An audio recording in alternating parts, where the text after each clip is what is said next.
আসসালামু আলাইকুম ওয়া রাহমাতুল্লাহি ওয়া বারাকাতুহু। আমি যে টপিকটা নিয়ে আজকে আলোচনা করব সেটা হচ্ছে prophetic mindset through the lens of Seerah or through the lens of Sunnah. রাসূল সাল্লাল্লাহু আলাইহি ওয়াসাল্লাম ওনার মাইন্ডসেট কেমন ছিল? মাইন্ডসেট শব্দটার সাথে আমরা মোটামুটি পরিচিত না, সবাই কি বলেন? মাইন্ডসেট মানে কি? মনস্তত্ত্ব, তাই তো? মানুষের মেন্টাল অ্যাটিটিউড, সে যেভাবে ভাবে, যেভাবে চিন্তা করে, একটা মানুষ তার চারপাশের জগৎটাকে যেভাবে দেখে, যেভাবে ভাবে, যেভাবে চিন্তা করে এবং যেভাবে সে সিদ্ধান্ত নেয়, এটাকে বলে তার mindset, the way of thinking.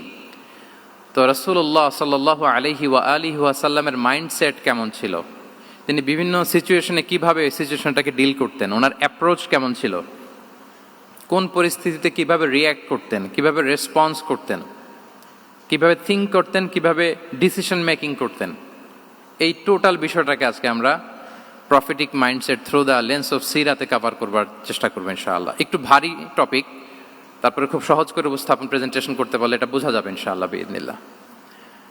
তাহলে আমি প্রায়ই রাসূল সাল্লাল্লাহু আলাইহি ওয়াসাল্লামের মাইন্ডসেট বোঝানোর জন্য সিরাতে ঢুকে যাব, মানে রাসূল সাল্লাল্লাহু আলাইহি ওয়াসাল্লামের আসিরা আল আতিরা আল মুবারাকা, ওনার বায়োগ্রাফিতে প্রবেশ করব এবং সেখান থেকে রেফারেন্সগুলো শেয়ার করব আপনাদের সাথে, এবং সুন্নাহ থেকে রেফারেন্স শেয়ার করব, যাতে করে আমাদের কাছে ক্লিয়ার হয় যে ওনার মাইন্ডসেটটা কেমন, দৃষ্টিভঙ্গি কেমন। আমরা অনেকে বলি না যে দৃষ্টিভঙ্গি বদলান তো জীবন বদলে যাবে, এটা বলি না আমরা? তার মানে এটা খুব গুরুত্বপূর্ণ, মাইন্ডসেট খুব গুরুত্বপূর্ণ। আমরা প্রফিটিক মাইন্ডসেট নিয়ে কথা বলবো ইনশাআল্লাহ। আমি আমার রিসার্চে 12টা মাইন্ডসেট খুঁজে পেয়েছি, based on my personal research. আরও কিছু মাইন্ডসেট থাকতে পারে, কিন্তু মেইনলি ঘুরে ফিরে এই 12টার মধ্যেই সীমাবদ্ধ রাসূল সাল্লাল্লাহু আলাইহি ওয়াসাল্লামের মাইন্ডসেট। সেই 12টা মাইন্ডসেট কি কি, আমি পয়েন্টগুলো উল্লেখ করে আমি মূল আলোচনাতে প্রবেশ করছি। প্রথম হচ্ছে গড সেন্ট্রিক মাইন্ডসেট, 2 নম্বরে ভিশন ওরিয়েন্টেড, 3 নম্বরে উইজডম ড্রিভেন, 4 নম্বরে রিফর্ম সেন্ট্রিক, 5 নম্বরে ওপেন মাইন্ডেড, 6 নম্বর এন্টারপ্রেনাল, 7 নম্বর কনসিডারেট, 8 নম্বর ট্রান্সপারেন্ট, 9 নম্বর এপ্রিসিয়েটিভ, 10 নম্বর হচ্ছে ফ্লেক্সিবল, 11 নম্বর অপটিমিস্টিক, 12 নম্বর হচ্ছে resilient. Based on my research, আমার ক্ষুদ্র গবেষণায় আমি খুঁজে পেয়েছি যে রাসূল সাল্লাল্লাহু আলাইহি ওয়াসাল্লাম এই ধরনের মানসিকতার অধিকারী ছিলেন, এই অ্যাপ্রোচের অধিকারী ছিলেন। প্রথম যেই মাইন্ডসেটটা নিয়ে আমরা আলোচনা করব সেটা হচ্ছে গড সেন্ট্রিক মাইন্ডসেট বা আল্লাহ সেন্ট্রিক মাইন্ডসেট। অর্থাৎ রাসূল সাল্লাল্লাহু আলাইহি ওয়াসাল্লাম যে কোনো কাজে তিনি আল্লাহ তাআলাকে ফিল করতেন, সব কিছু ছিল আল্লাহ তাআলা কেন্দ্রিক। যাই তিনি করতেন না কেন, একজন মহান সত্তার সন্তুষ্টির জন্যই তিনি সেটা করতেন। তিনি কে? আওয়াজ করে বলুন, তিনি কে? আল্লাহ সুবহানাহু ওয়া তাআলা। তার সন্তুষ্টির জন্যই তিনি সব কিছু করতেন এবং সব সময় তিনি এটা ফিল করতেন যে আমার আসল ভরসা স্থল হচ্ছে আল্লাহ তাআলা। আসল ভরসা স্থল কে? আল্লাহ তাআলা। এবং আল্লাহকেই তিনি ওনার নিজের অভিভাবক হিসেবে সবসময় চিন্তা করতেন এবং তার দয়ার পরশেই যে আমরা বেঁচে আছি, তিনি যে আমাকে আগলে রেখেছেন, সার্বক্ষণিক এটাকে মনের মধ্যে ধারণ করা, সবসময় এই চিন্তাটা ভেতরে লালন করা, এটাকেই বলে গড সেন্ট্রিক মাইন্ডসেট বা আল্লাহ সেন্ট্রিক মাইন্ডসেট। এই মাইন্ডসেটের অধিকারী যদি আপনি হতে পারেন, আপনি একটা ডিভাইন পাওয়ার শিল্ডের ভেতরে থাকবেন, একটা ডিভাইন প্রোটেকশনে থাকবেন। চারিদিকে তুফান, ঝঞ্ঝা, ঝড়, অনেক কিছু, কোনো কিছু আপনাকে স্পর্শ করবে না, কারণ আপনার গড সেন্ট্রিক মাইন্ডসেট আছে। একটা মহাশক্তিধর সত্তার সাথে আপনার সংযোগায়ন আছে, কানেক্টিভিটি আছে। সো প্রথম মাইন্ডসেটটা হচ্ছে গড সেন্ট্রিক মাইন্ডসেট। রাসূল সাল্লাল্লাহু আলাইহি ওয়াসাল্লাম সবসময় সবকিছু আল্লাহ তাআলার সন্তুষ্টির জন্য করতেন এবং তিনি ভাবতেন আমার কেউ না থাক, আল্লাহ আছে। যার কেউ নাই তার কে থাকে?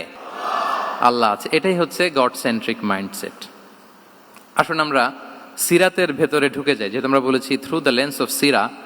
সিরাতের পরতে পরতে, সুন্নাহর পরতে পরতে আমরা দেখব যে তিনি গড সেন্ট্রিক মাইন্ডসেটের অধিকারী ছিলেন কিনা। আল্লাহর হাবিব সাল্লাল্লাহু আলাইহি ওয়া আলিহি ওয়াসাল্লাম একবার একটা যুদ্ধ থেকে ফেরার পথে মরুভূমির মাঝখানে সেনাবাহিনীকে থামিয়ে বিশ্রামের ঘোষণা দিলেন যে তোমরা একটু বিশ্রাম নাও। তো উনি একটা গাছের নিচে বিশ্রামের জন্য গেলেন এবং সেখানে গাছের ডালে ওনার তলোয়ারটা ঝুলিয়ে রাখলেন, ঝুলিয়ে বিশ্রাম নিতে লাগলেন, ঘুমিয়ে পড়লেন। হঠাৎ এক বেদুইন এসে রাসূল সাল্লাল্লাহু আলাইহি ওয়াসাল্লামের এই কোষবদ্ধ তলোয়ারটা কোষমুক্ত করে এরকম হাতে নিল। রাসূল সাল্লাল্লাহু আলাইহি ওয়াসাল্লাম ঘুম থেকে জেগে উঠলেন। এবার বেদুইন বলতে আরম্ভ করলো, মাইয়ামনাউকা মিন্নি, এই মুহাম্মদ তোমাকে এবার কে বাঁচাবে বলো, এই তো আমার হাতে তলোয়ার, কে বাঁচাবে? সাথে সাথেই আল্লাহর হাবিব সাল্লাল্লাহু আলাইহি ওয়া আলিহি ওয়াসাল্লাম উনি উত্তরে বললেন আল্লাহ। উত্তরে কি বললেন? কোনো চিন্তা ভাবনা নাই যে ওরে আঘাত করা যায় কিনা পাল্টা, বা কোনোভাবে ওর কনফিডেন্স ডাউন করা যায় কিনা, এদিক সেদিক কারো সাপোর্ট চাওয়া যায় কিনা, কোনো দিকে না তাকিয়ে কি বললেন? আল্লাহ। সব সময় তিনি আল্লাহ কেন্দ্রিক ছিলেন। এটাকে বলে গড সেন্ট্রিক মাইন্ডসেট। যে কোনো পরিস্থিতিতে তিনি আল্লাহ যে আমার সাথে আছেন এটা কল্পনা করতেন। এবং সুনানে আবু দাউদের একটি বর্ণনা এসেছে, রাসূল সাল্লাল্লাহু আলাইহি ওয়াসাল্লাম কানা নবী সাল্লাল্লাহু আলাইহি ওয়াসাল্লাম ইযা হাযাবাহু আমরুন সাল্লা, তাকে যখন কোনো জিনিস বিচলিত করত তিনি জায়নামাজের মুসল্লায় দাঁড়িয়ে যেতেন, সালাতের জন্য দাঁড়িয়ে যেতেন। বিপদে পড়লেই আল্লাহর কাছে সেটা সঁপে দিতেন, শেয়ার করতেন। আমরা বর্তমানে কোনো বিপদে পড়লেই কি করি? আগে কোথায় শেয়ার করি? ফেসবুকে। আসলে করা উচিত কার সাথে? হ্যাঁ, আমার স্ত্রীর সাথে শেয়ার করার আগেও শেয়ার করব কার সাথে?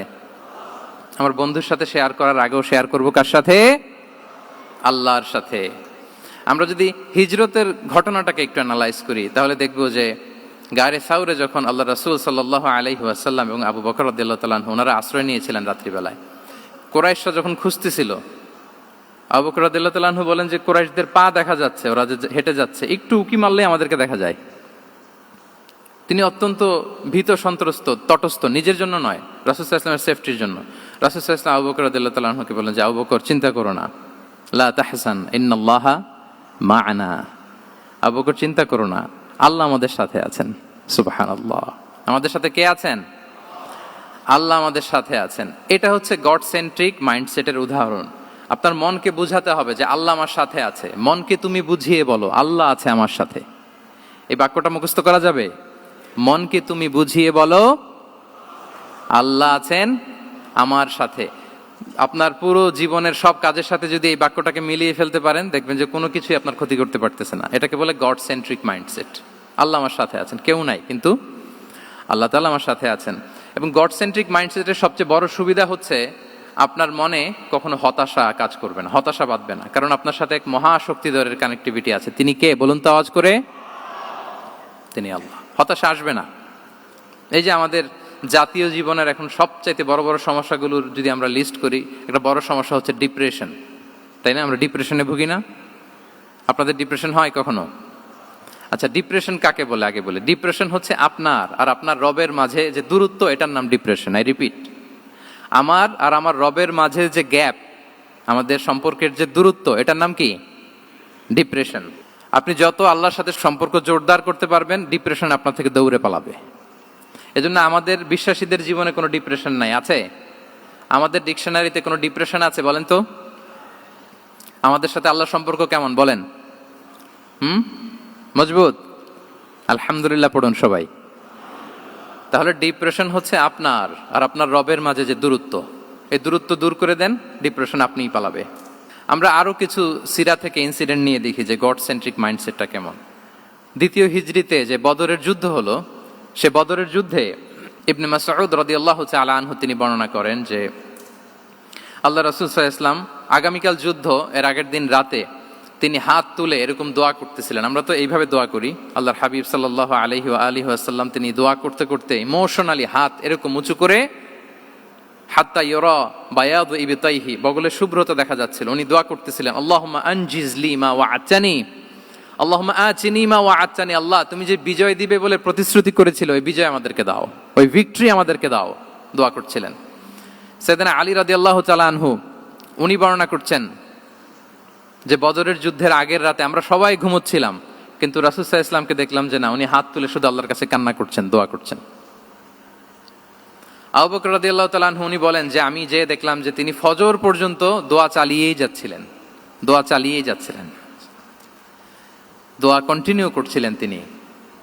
এবং দোয়া করতে করতে রাসূল সাল্লাল্লাহু আলাইহি ওয়াসাল্লাম এতটাই ইমোশনাল হয়ে গেলেন যে ওনার গায়ের চাদরটা নিচে পড়ে গেল। আবু বকর রাদিয়াল্লাহু তাআলা আনহু যে বলেন ইয়া নবী আল্লাহ কাফাকা মুনাশাদাতুকা রাব্বাক ফাইন্নাহু সায়ুনজিজু লাকা মা ওয়া'দাক, হে নবী যথেষ্ট, এনাফ ইজ এনাফ, অনেক হয়েছে নবী, আন্না, আর কাঁদতে হবে না, আপনার রব আপনাকে ভিক্টরি বা বিজয় দান করবে ইনশাআল্লাহ। তাহলে দেখেন, যুদ্ধের আগের রাতে সেনাপ্রধান কি করে? এই কৌশল ওই কৌশল, কোন দিক দিয়ে অ্যাটাক করা যাবে, ওয়ার স্ট্র্যাটেজি ঠিক করে, তার সাথে যারা আছে তাদের সাথে পরামর্শ করে। কিন্তু রাসূল সাল্লাল্লাহু আলাইহি ওয়াসাল্লাম সব কিছু সেট করে দিয়ে কার সাথে কানেক্টিভিটি গড়েছেন বলুন তো? আল্লাহর সাথে। This is called God centric mindset, আল্লাহ সেন্ট্রিক মাইন্ডসেট। আমার হৃদয়টা সবসময় কার সাথে জুড়ে থাকবে? আল্লাহর সাথে, কারণ উনি ছাড়া আমার কোনো ঠিকানাই নাই। তাহলে এই মেন্টালিটি যদি আমরা ধারণ করতে পারি, এটাকে বলে গড সেন্ট্রিক মাইন্ডসেট। তাহলে রাসূলুল্লাহ সাল্লাল্লাহু আলাইহি ওয়া আলিহি ওয়াসাল্লামের যে 12টা মাইন্ডসেটের কথা আমরা বলেছি, তার প্রথমটা হচ্ছে গড সেন্ট্রিক। আল্লাহ তাআলা আমাদেরকে গড সেন্ট্রিক মাইন্ডসেট দান করুক। আমরা যে কোনো পরিস্থিতিতে যেভাবেই থাকি না কেন, আমরা বিপদে আপদে সবসময় ভরসা রাখবো কার উপর? এটাই হচ্ছে গড সেন্ট্রিক বা আল্লাহ সেন্ট্রিক মাইন্ডসেট। আচ্ছা, 2 নাম্বার মাইন্ডসেট হচ্ছে vision oriented mindset. Vision oriented mindset মানে হচ্ছে যার মধ্যে দূরদর্শিতা আছে, ফার সাইটেডনেস আছে, who can anticipate the future, যে ভবিষ্যৎ আগাম অনুমান করে ফেলতে পারে, সামনের পরিস্থিতিকে আগাম অনুমান করতে পারার যে যোগ্যতা বা দীর্ঘমেয়াদী চিন্তা করতে পারার যে ক্যাপাসিটি, এটাকে বলে ভিশন ওরিয়েন্টেড মাইন্ডসেট। এটা আল্লাহ রাসূল সাল্লাল্লাহু আলাইহি ওয়া আলিহি ওয়াসাল্লামকে আল্লাহ তাআলা দান করেছেন। উনি ভবিষ্যৎকে আগাম বুঝতে পারতেন, আগাম অনুমান করতে পারতেন, এবং সে অনুযায়ী তিনি স্ট্র্যাটেজি, প্ল্যান, পরিকল্পনা এটা তিনি সাজাতে পারতেন। এটাকে বলে ভিশন ওরিয়েন্টেড মাইন্ডসেট। এবার আসুন আমরা সিরাতের কিছু ইনসিডেন্টকে সামনে নিয়ে আসি যে তিনি কিরকম ভিশন ওরিয়েন্টেড মাইন্ডসেটের অধিকারী ছিলেন। আমরা সবাই হুদাইবিয়ার ঘটনা জানি না? কত হিজরিতে ঘটেছিল বলুন তো সবাই? 6ষ্ঠ হিজরিতে। লাকাদ সাদাকাল্লাহু রাসূলাহুর রুইয়া বিল হক লাতাদখুলুন্নাল মাসজিদাল হারামা ইনশাআল্লাহু আমিনিন। রাসূল সাল্লাল্লাহু আলাইহি ওয়াসাল্লাম 6ষ্ঠ হিজরিতে মদিনায় স্বপ্নে দেখলেন যে তিনি উমরা করতে যাচ্ছেন। তো নবীদের স্বপ্ন এটা কেবল স্বপ্ন নয়, এটা আল্লাহর পক্ষ থেকে ওয়াহি, রেভেলেশন। তো সেই হিসেবে তিনি 1400 সাহাবা নিয়ে উমরা করতে চলে গেলেন মক্কায়, কিন্তু মক্কাবাসী ঢুকতে দিল না, থামিয়ে দেয়া হলো। তো তখন একটা চুক্তি হয়েছিল, ওই চুক্তিতে বলা হলো, রাসূল সাল্লাল্লাহু আলাইহি ওয়াসাল্লাম লিখতে বললেন যে লিখো মিন মুহাম্মদ রাসূলুল্লাহ, আল্লাহর রাসূল মুহাম্মদের পক্ষ থেকে কুরাইশদের সাথে এই চুক্তি। কুরাইশরা আপত্তি করলো যে না, শুধু মুহাম্মদ লেখা যাবে, রাসূলুল্লাহ লেখা যাবে না, কারণ তুমি যে রাসূলুল্লাহ, আল্লাহর রাসূল, এটা যদি আমরা মেনে নেই তাহলে তোমার সাথে আর আমাদের দ্বন্দ্ব কিসের, আমরা তো ভাই ভাই হয়ে গেলাম, রাসূলুল্লাহ কাটো। সাহাবারা কেউ রাজি হয় না, বিশেষ করে ওমরে ফারুক রাদিয়াল্লাহু তাআলা, উনি রাজি হয় না, না না এটা কাটা যাবে না। রাসূল সাল্লাল্লাহু আলাইহি ওয়াসাল্লাম অনেক বলে কয়ে বুঝালেন যে না, দীর্ঘমেয়াদী চিন্তা করতে গেলে আমাদের এখন একটা শান্তি চুক্তির দরকার আছে, যাতে করে আমরা আমাদের গ্লোবাল নেভিগেশন সিস্টেম, দাওয়া সিস্টেমকে আরো স্ট্রং করতে পারি। অনেক বলে কয়ে রাসূলুল্লাহ কাটা হলো। এরপর তারা বলে চুক্তিতে লিখো যে এই বছর উমরা করতে দেয়া হবে না, এই বছর ফিরে যাবেন আপনারা সবাই। এটাও সাহাবারা রাজি হয় না, আল্লাহ রাসূল সাল্লাল্লাহু আলাইহি ওয়াসাল্লাম রাজি হলেন। আবার আরেকটা ক্লোজে লেখা হলো যে আগামী বছর আসলেও 3 দিনের বেশি থাকা যাবে না, সেটাও রাজি হয়ে গেল রাসূল সাল্লাল্লাহু আলাইহি ওয়াসাল্লাম। সাহাবারা রাজি হচ্ছেন না। এরপর মক্কা থেকে কোনো লোক মদিনায় গেলে মদিনাবাসী তাকে রাখতে পারবে না, ফেরত দিতে হবে। কিন্তু মদিনা থেকে কোনো লোক মক্কায় আসলে মক্কাবাসী তাকে ফেরত দিতে বাধ্য থাকবে না। দেখেন, একটার পর একটা মুসলমানদের বিরুদ্ধে সব ক্লোজ যাচ্ছে, কোন সাহাবীরাই রাজি হচ্ছেন না। কিন্তু আল্লাহ রাসূল সাল্লাল্লাহু আলাইহি ওয়া আলিহি ওয়াসাল্লাম তিনি বললেন যে না, লিখো লিখো। ওমর ফারুক রাদিয়াল্লাহু তাআলা আনহু এতটাই রাগান্বিত হলেন, তিনি প্রশ্ন করলেন, ইয়া রাসূলুল্লাহ, আলাইসা আনতা নাবিয়্যুন হক, আপনি এই যে কম্প্রোমাইজের পর কম্প্রোমাইজ করে যাচ্ছেন, আপনি কি সত্য নবী নন, সত্য রাসূল নন? আলাসনা আলা দীনিন হক, আমরা কি সত্যের উপর প্রতিষ্ঠিত নই? আলাইসাল কুরআনু কিতাবুন হক, তো সব যদি সত্য হয় আপনি কেন এগুলো মানছেন? রাসূল সাল্লাল্লাহু আলাইহি ওয়াসাল্লাম বললেন যে ওমর, তুমি বাদ সেদো না, মেনে নাও। মেনে নিলেন, এবং এই মেনে নেওয়াটাকে আল্লাহ ভিক্টরি বলে ঘোষণা দিলেন, বিজয় বলে। আল্লাহু আকবার। ইন্না ফাতাহনা লাকা ফাতহাম মুবিনা। এবং হুদাইবিয়ার এই সন্ধি থেকেই বেসিকলি মক্কা বিজয় ওইদিকে ত্বরান্বিত হয়েছে গতি প্রবাহটা। কারণ রাসূল সাল্লাল্লাহু আলাইহি ওয়াসাল্লাম অনেক দূর দেখেছেন, সাহাবারাই সামনের কিছু বিষয়ে তারা খেয়াল করছেন, কিন্তু রাসূলুল্লাহ সাল্লাল্লাহু আলাইহি ওয়াসাল্লাম তিনি অনেক দূর দেখতে পাচ্ছেন। আচ্ছা বলেন, 3 তলার উপর থেকে একজন একটা ভিউ দেখতে পায়, আর 30 তলা উপর থেকে আরেকজন একটা কন্ডোমিনিয়ামের উপর থেকে একটা পানোরামিক ভিউ দেখতে পায়, দুইজনের ভিউ দেখা কি একরকম হয়? বলেন, একরকম হবে? কখনোই হবে না। তাহলে 30 তলার উপর থেকে যিনি দেখবে, তিনি একটা পানোরামিক ভিউ দেখবে, দ্য টোটাল সিনারিও তার কাছে ক্রিস্টাল ক্লিয়ার হবে, যেটা সাহাবা রিদওয়ানুল্লাহি তাআলা আলাইহিম আজমাইন ওনাদের কাছে ক্লিয়ার ছিল না। এবং ঠিকই এই যে এটা তো বেশি দিন স্থায়ীও হয়নি, 6ষ্ঠ হিজরি থেকে 8ম হিজরি, মাত্র 3 বছরের ব্যবধানে রাসূল সাল্লাল্লাহু আলাইহি ওয়াসাল্লাম যত রিজিওনাল সুপার পাওয়ার ছিল, ওয়ার্ল্ড সুপার পাওয়ার ছিল, পার্সিয়ান এম্পায়ার, তারপর Roman empire, Byzantine empire, Egyptian empire, সব এম্পায়ারদের কাছে চিঠি পাঠিয়েছেন, সালামুন আলা মান ইত্তাবা আল হুদা আসলিম তাসলাম। এবং ইসলামের এক্সপান্ড হয়েছে, ওনার গ্লোবাল নেভিগেশন সিস্টেম উনি চালু করেছেন। এর কারণ কি? উনি ছিলেন ভিশন ওরিয়েন্টেড মাইন্ডসেটের অধিকারী, দূরদর্শী, অনেক দূর দেখতে পেতেন, অনেক দূর তিনি দেখতে পেতেন, দীর্ঘমেয়াদী তিনি পরিকল্পনা করতে পারতেন। এটা হচ্ছে ভিশন ওরিয়েন্টেড মাইন্ডসেট যারা হয় তাদের ক্যারেক্টারিস্টিক্স বা ফিচার। আরো একটা উদাহরণ দেই, আপনারা কি বলতে পারেন আবিসিনিয়াতে নবুয়তি কত সালে সাহাবারা হিজরতে গিয়েছিল? বলতে পারবেন কেউ? হ্যাঁ, নবুয়তি কত সালে? 5ম সালে। হ্যাঁ, নবুয়তি 5ম বছর ওনারা আবিসিনিয়াতে, বর্তমানে যেটা ইথিওপিয়া বা ইরিত্রিয়া, সেখানে সাহাবারা হিজরতে গিয়েছিলেন। এবং আবিসিনিয়াতে এই যে হিজরতে গেল, তারা সবাই মিলে ফিরে এসেছিল মদিনায় কবে? এটা কি কেউ জানেন?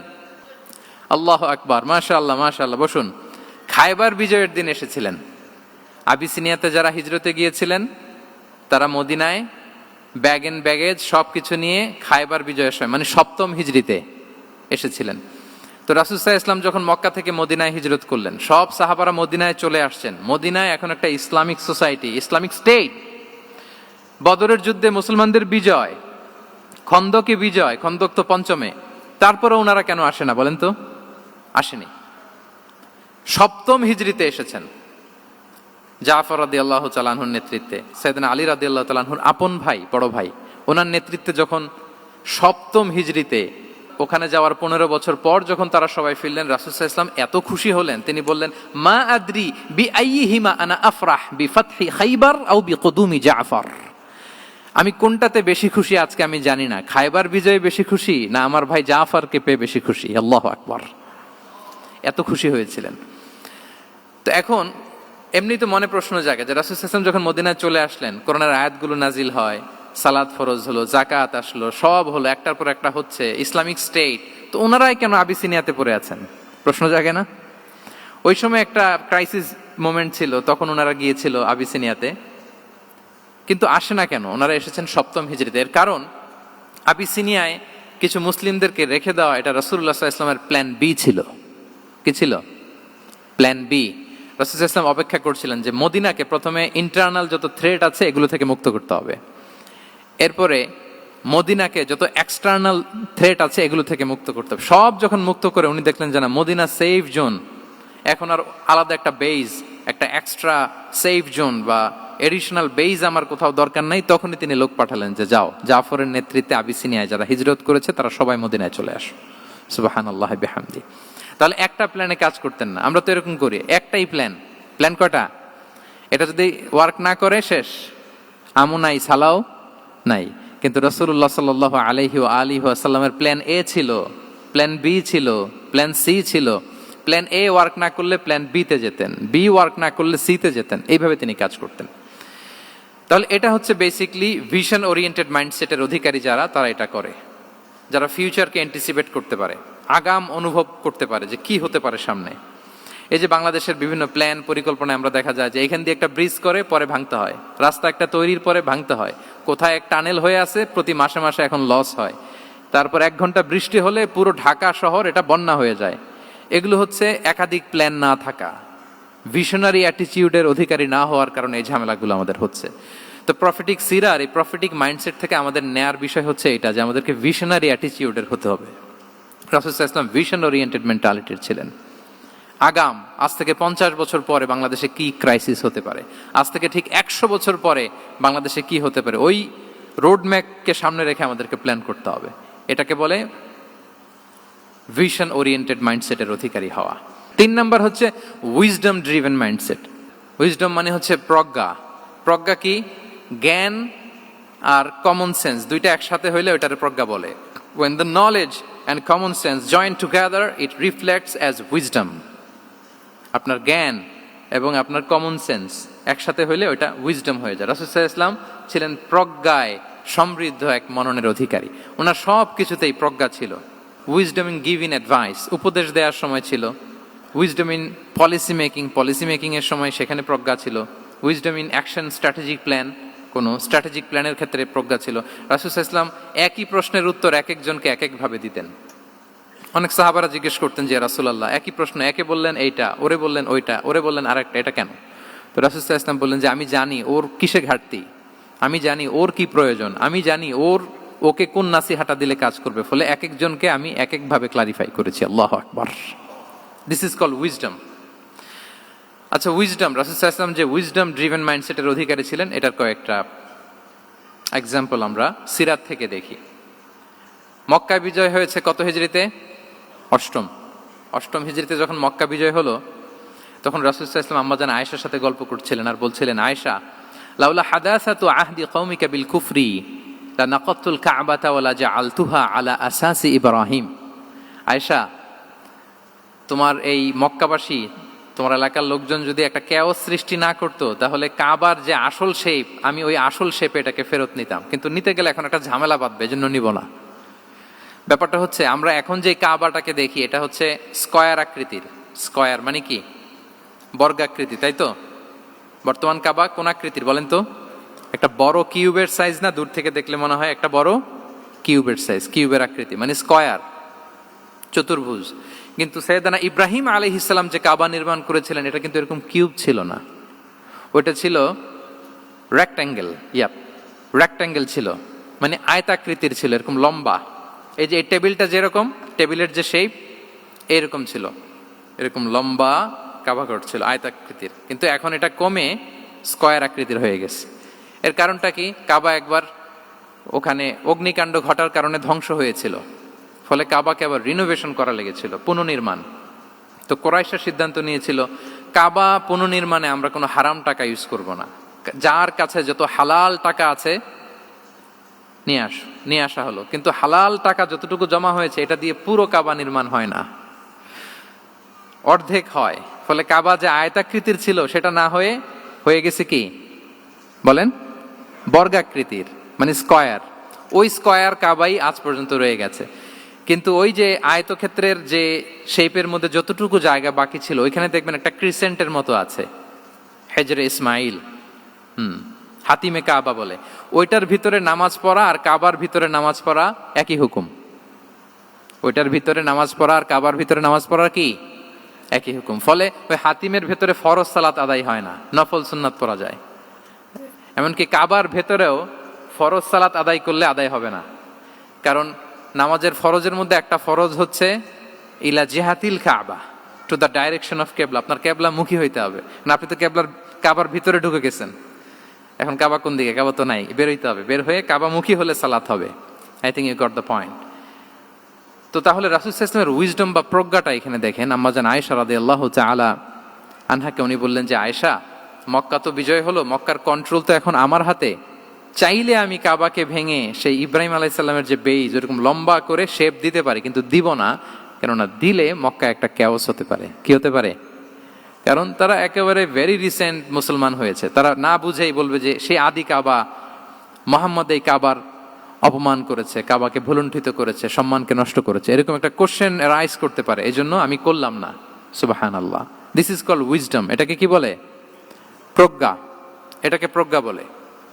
তাহলে আপনার জ্ঞান এবং আপনার কমন সেন্স দুইটা যখন কানেক্ট করে, তখন সেটা প্রজ্ঞা হয়।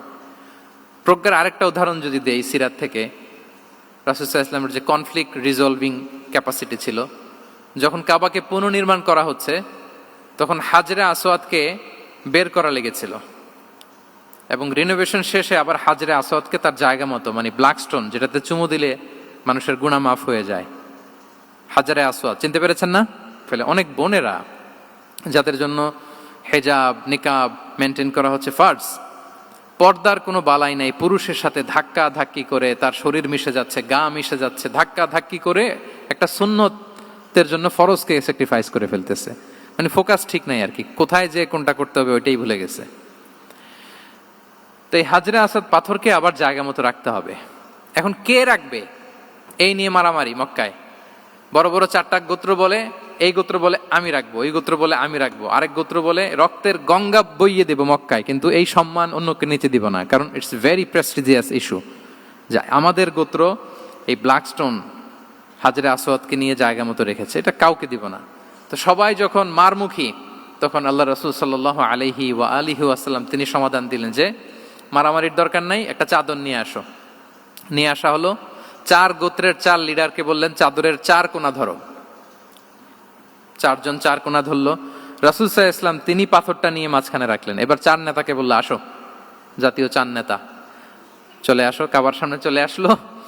এরপরে আল্লাহ রাসূল সাল্লাল্লাহু আলাইহি ওয়াসাল্লাম ওনার মোবারক হাত দিয়ে, বরকতময় হাত দিয়ে হাজরা আসওয়াদকে নিয়ে নিজ হাতে রাখলেন। এবার সবাই হ্যাপি, কারণ অংশগ্রহণ করতে পারছে। আসলে মূল স্ট্যাটাস কিন্তু চলে গেছে রাসূলের দিকে, নাকি?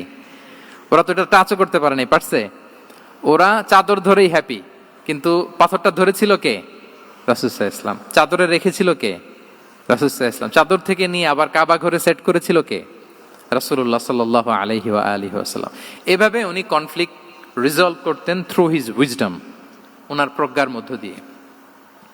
আমরা যদি তায়েফের ঘটনা দেখি, রক্তাক্ত হয়েছেন, পাহাড় রক্ষী ফেরেশতারা এসে বলেছে, রাসূলুল্লাহ জাস্ট অর্ডার করেন, আমরা কলাপস করবো এমন ভাবে the entire Taif city will be collapsed, একেবারে স্ম্যাশ করে দিব, পাউডার হয়ে যাবে।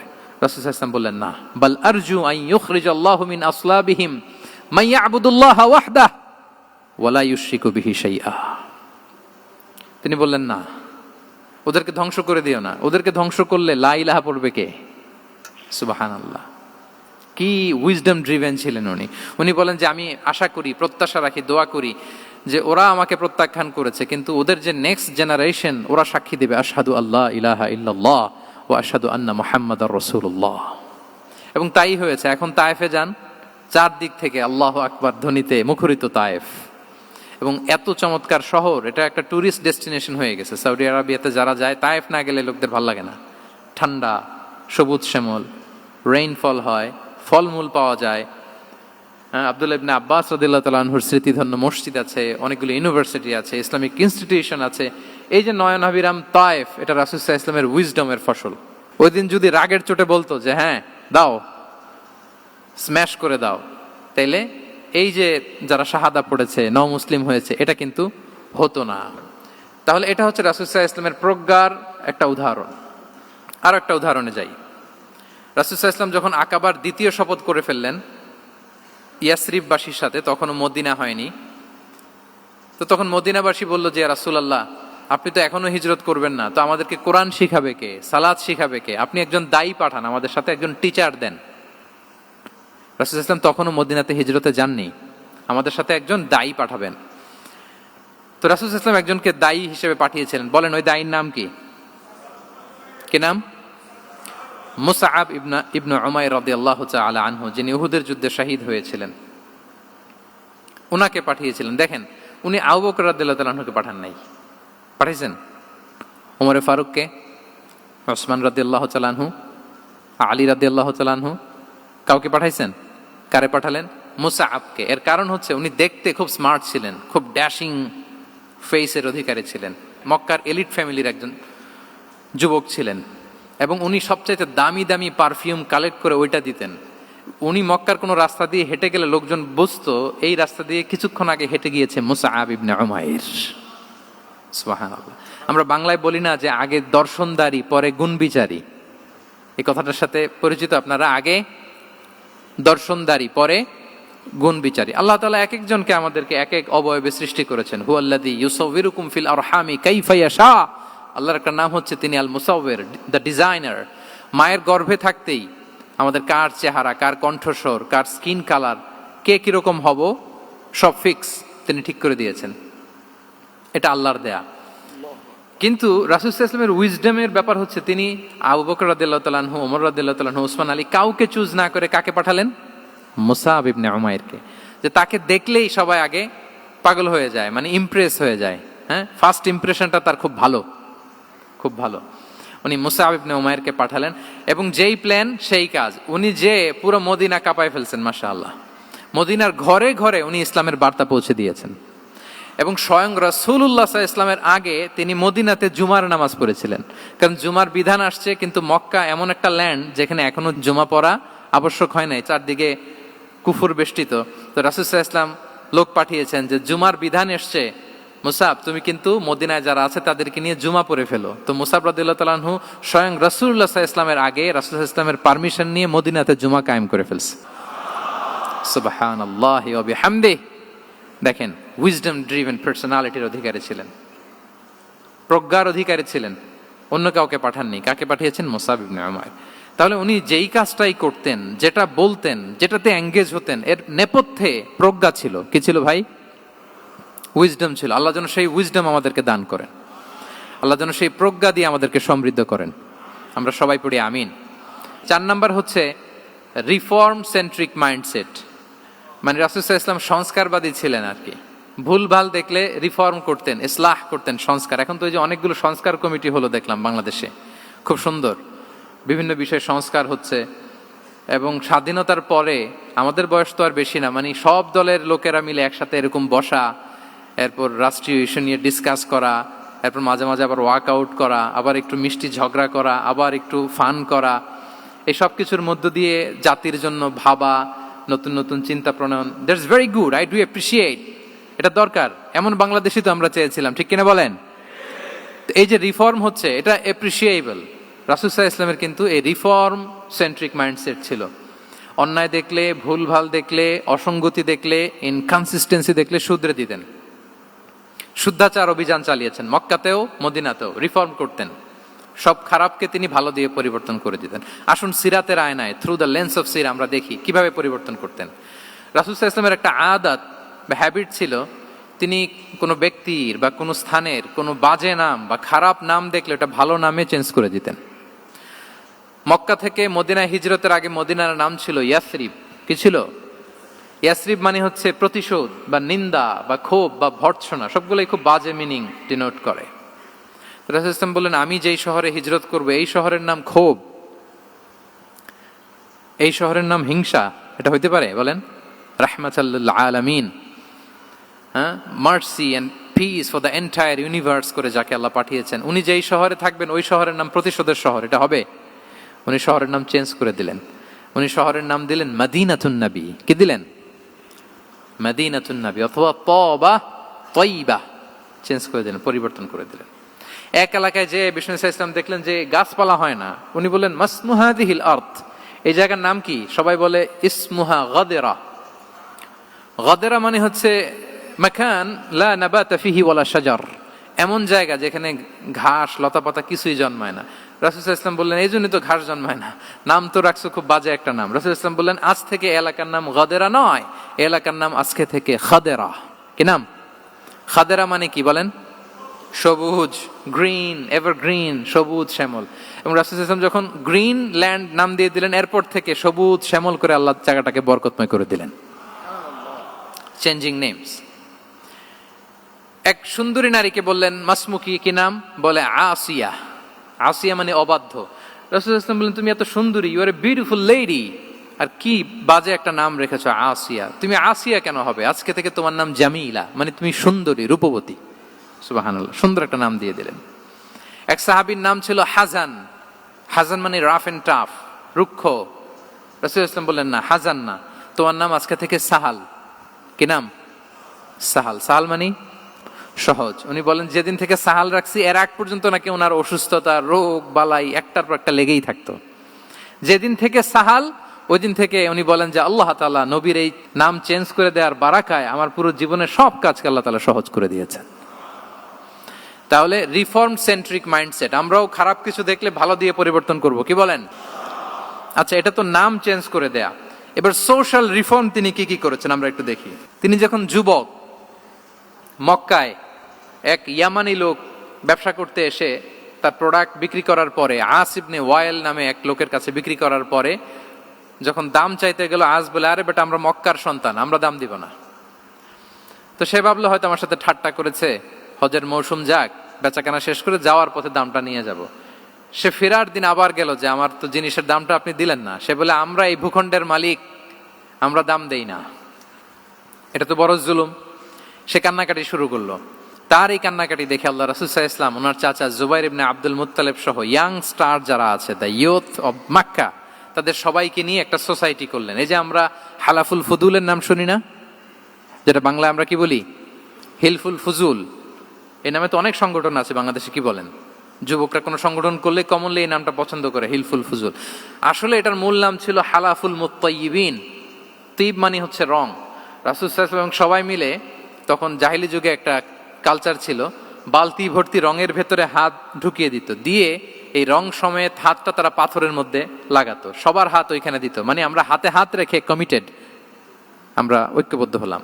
সেখান থেকে হয়েছে হালাফুল মুত্তাইবিন থেকে হালাফুল ফুদুল। ওনারা বলল যে না, আমরা সবাই থাকবো মা আল মাজলুমি দিদ্দা জালেম, আমরা মজলুমের পক্ষে থাকবো, জালেমের বিপক্ষে থাকবো। এবং যেই প্রতিজ্ঞা ওই কাজ, সবাই মিলে আস ইবনে ওয়াইলকে ধরলো, তার কাছ থেকে টাকা আদায় করে ওই ইয়ামানি ব্যবসায়ীর কাছে পৌঁছে দিয়ে তিনি মাজলুমকে সহায়তা করেছেন। সুবহানাল্লাহ। এবং এই টেন্ডেন্সি, এই জুলুম, চাঁদাবাজি যেগুলো ছিল মক্কার জমিনে, রাসূল সাল্লাল্লাহু আলাইহি ওয়াসাল্লাম এই সোশ্যাল রিফর্মের মাধ্যমে এটাকে সংস্কার করেছেন। তাহলে এই যে রিফর্ম সেন্ট্রিক আমাদের হইতে হবে। আমাদের সমাজেও এখন চাঁদাবাজি আছে না নাই বলেন? খুন খারাপি আছে না নাই? সামাজিক অনাচার? তাহলে ঐক্যবদ্ধ হইতে হবে আমাদেরকে রিফর্মের জন্য। যুবক যারা আমরা আছি, যাদেরকে আল্লাহ আমাদের বলার সুযোগ দিয়েছে, লেখার সুযোগ দিয়েছে, ফিল্ডে কাজের সুযোগ দিয়েছে, আমরা সবসময় মজলুমের পক্ষে থাকবো, আমরা সবসময় জালেমের বিপক্ষে থাকবো। আমাদের নীরবতা আর আমাদের নিশ্চুপ থাকাই জালিমদেরকে আরো বড় বড় জালিম বানিয়েছে। এজন্য নাহনু মাআল মাজলুম দিদ্দা যালিম, এটা হচ্ছে আমাদের স্লোগান। আমরা কাদের সাথে? মজলুমের সাথে। আওয়াজ করে বলেন, কার সাথে? ইত্তাকু দাওয়াতাল মাজলুম। রাসূল সাল্লাল্লাহু আলাইহি ওয়াসাল্লাম বলেন, তোমরা মাজলুমের কান্নাকে ভয় করো, কেননা মাজলুমের কান্না আর আল্লাহর মাঝে কোনো ফারাক থাকে না, কোনো পর্দা থাকে না, বদদোয়া করলেই কবুল হয়ে যায়। তাহলে এভাবে রাসূলুল্লাহ সাল্লাল্লাহু আলাইহি ওয়া আলিহি ওয়াসাল্লাম তিনি সোশ্যাল রিফর্ম করেছেন।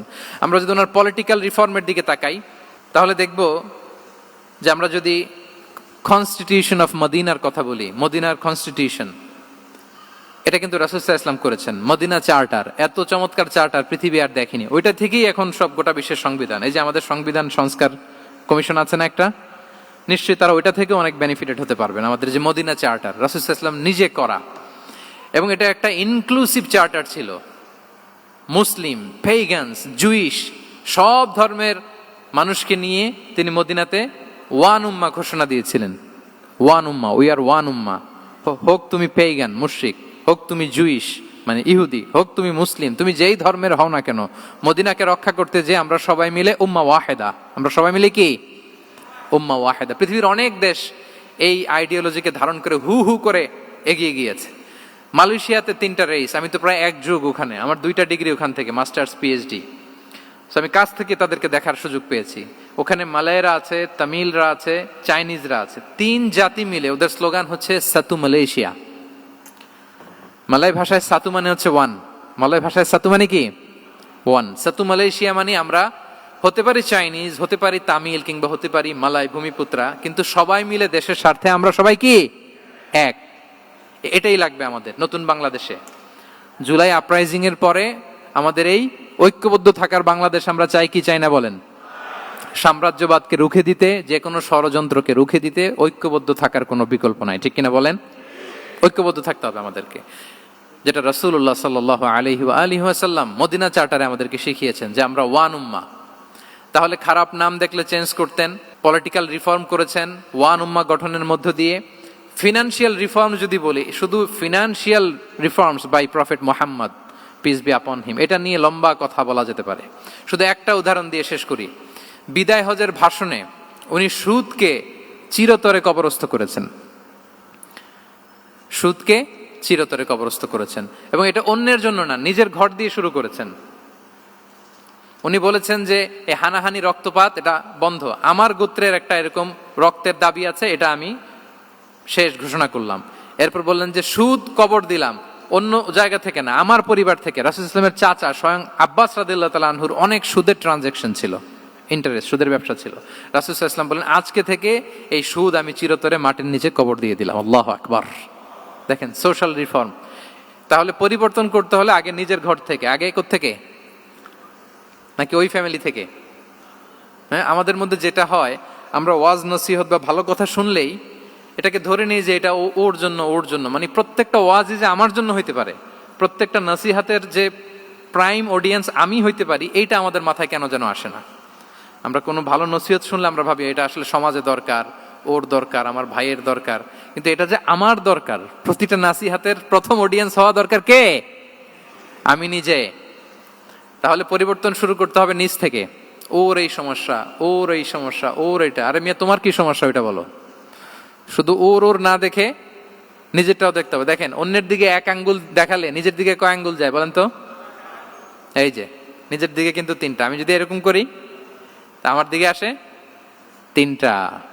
এজন্য নিজ থেকে, নিজের ফ্যামিলি থেকে আমরা সংস্কার শুরু করব। কি বলেন?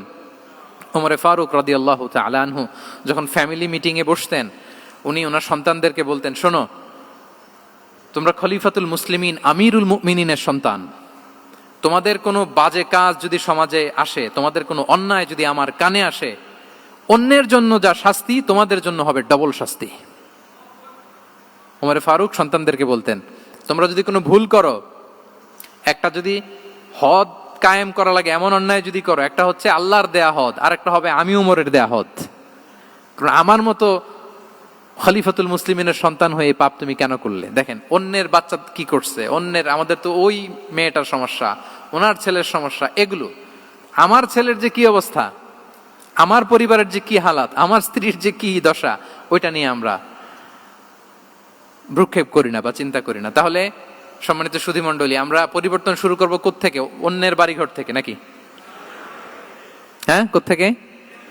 নিজ থেকে। আল্লাহ তাআলা আমাদেরকে তৌফিক দান করুক। 5 নম্বরে হচ্ছে ওপেন মাইন্ডেড।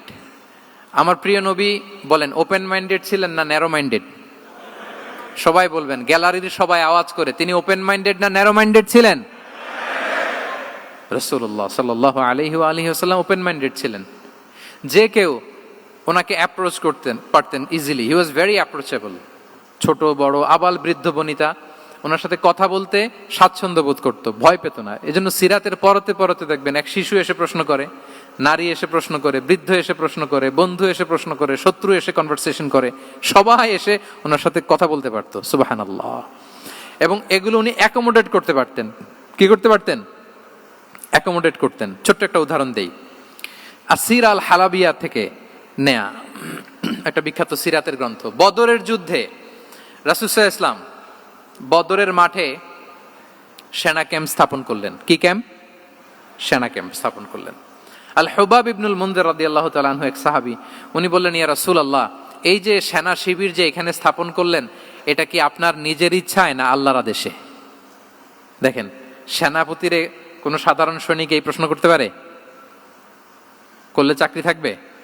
কিন্তু রাসূল সাল্লাল্লাহু আলাইহি ওয়াসাল্লামের কাছে সাহস নিয়ে আল হুবাব ইবনুল মুনজির বলে, ইয়া রাসূলুল্লাহ, এই যে সেনা শিবির স্থাপন করলেন, এটা কি আপনার ইচ্ছায় নাকি এটা ওয়াহি? রাসূল সাল্লাল্লাহু আলাইহি ওয়াসাল্লাম বললেন, না, এটা ওয়াহি না, এটা ওয়াহি না, বাল হুয়া রায়ু ওয়াল হারবু ওয়াল মাকিদা, না, এটা যুদ্ধের কৌশল হিসেবে আমি করেছি। আল হুবাব ইবনুল মুনজির বললেন, ইয়া রাসূলুল্লাহ, তাহলে সঠিক জায়গায় সেনা ক্যাম্প স্থাপন হয় নাই। রাসূলের দিকে তাকিয়ে বলতেছেন যে আপনি যেখানে করছেন ওখানে ঠিক হয় না ইয়া রাসূলুল্লাহ, আপনি অভয় দিলে আমি বলতে পারি কোথায় ঠিক হবে। রাসূল সাল্লাল্লাহু আলাইহি ওয়াসাল্লাম বললেন, তাই? আমি যেটা করছি এটা ঠিক হয় নাই, তাহলে কোনটা ঠিক বলো? উনি বললেন, ওই যে বদরে একটা কুয়া আছে যেখানে পানির ব্যবস্থা আছে, ওইটার সামনে ব্যারিকেড দিয়ে আমাদের শিবির করতে হবে। তাহলে আমরা বদরের কুয়া থেকে পানি খাইতে পারবো, সারাদিন পানি খাবো, আর কাফিররা যুদ্ধে তো মারা যাবে, পানির অভাবে মারা যাবে। সুবহানাল্লাহ পড়বেন না?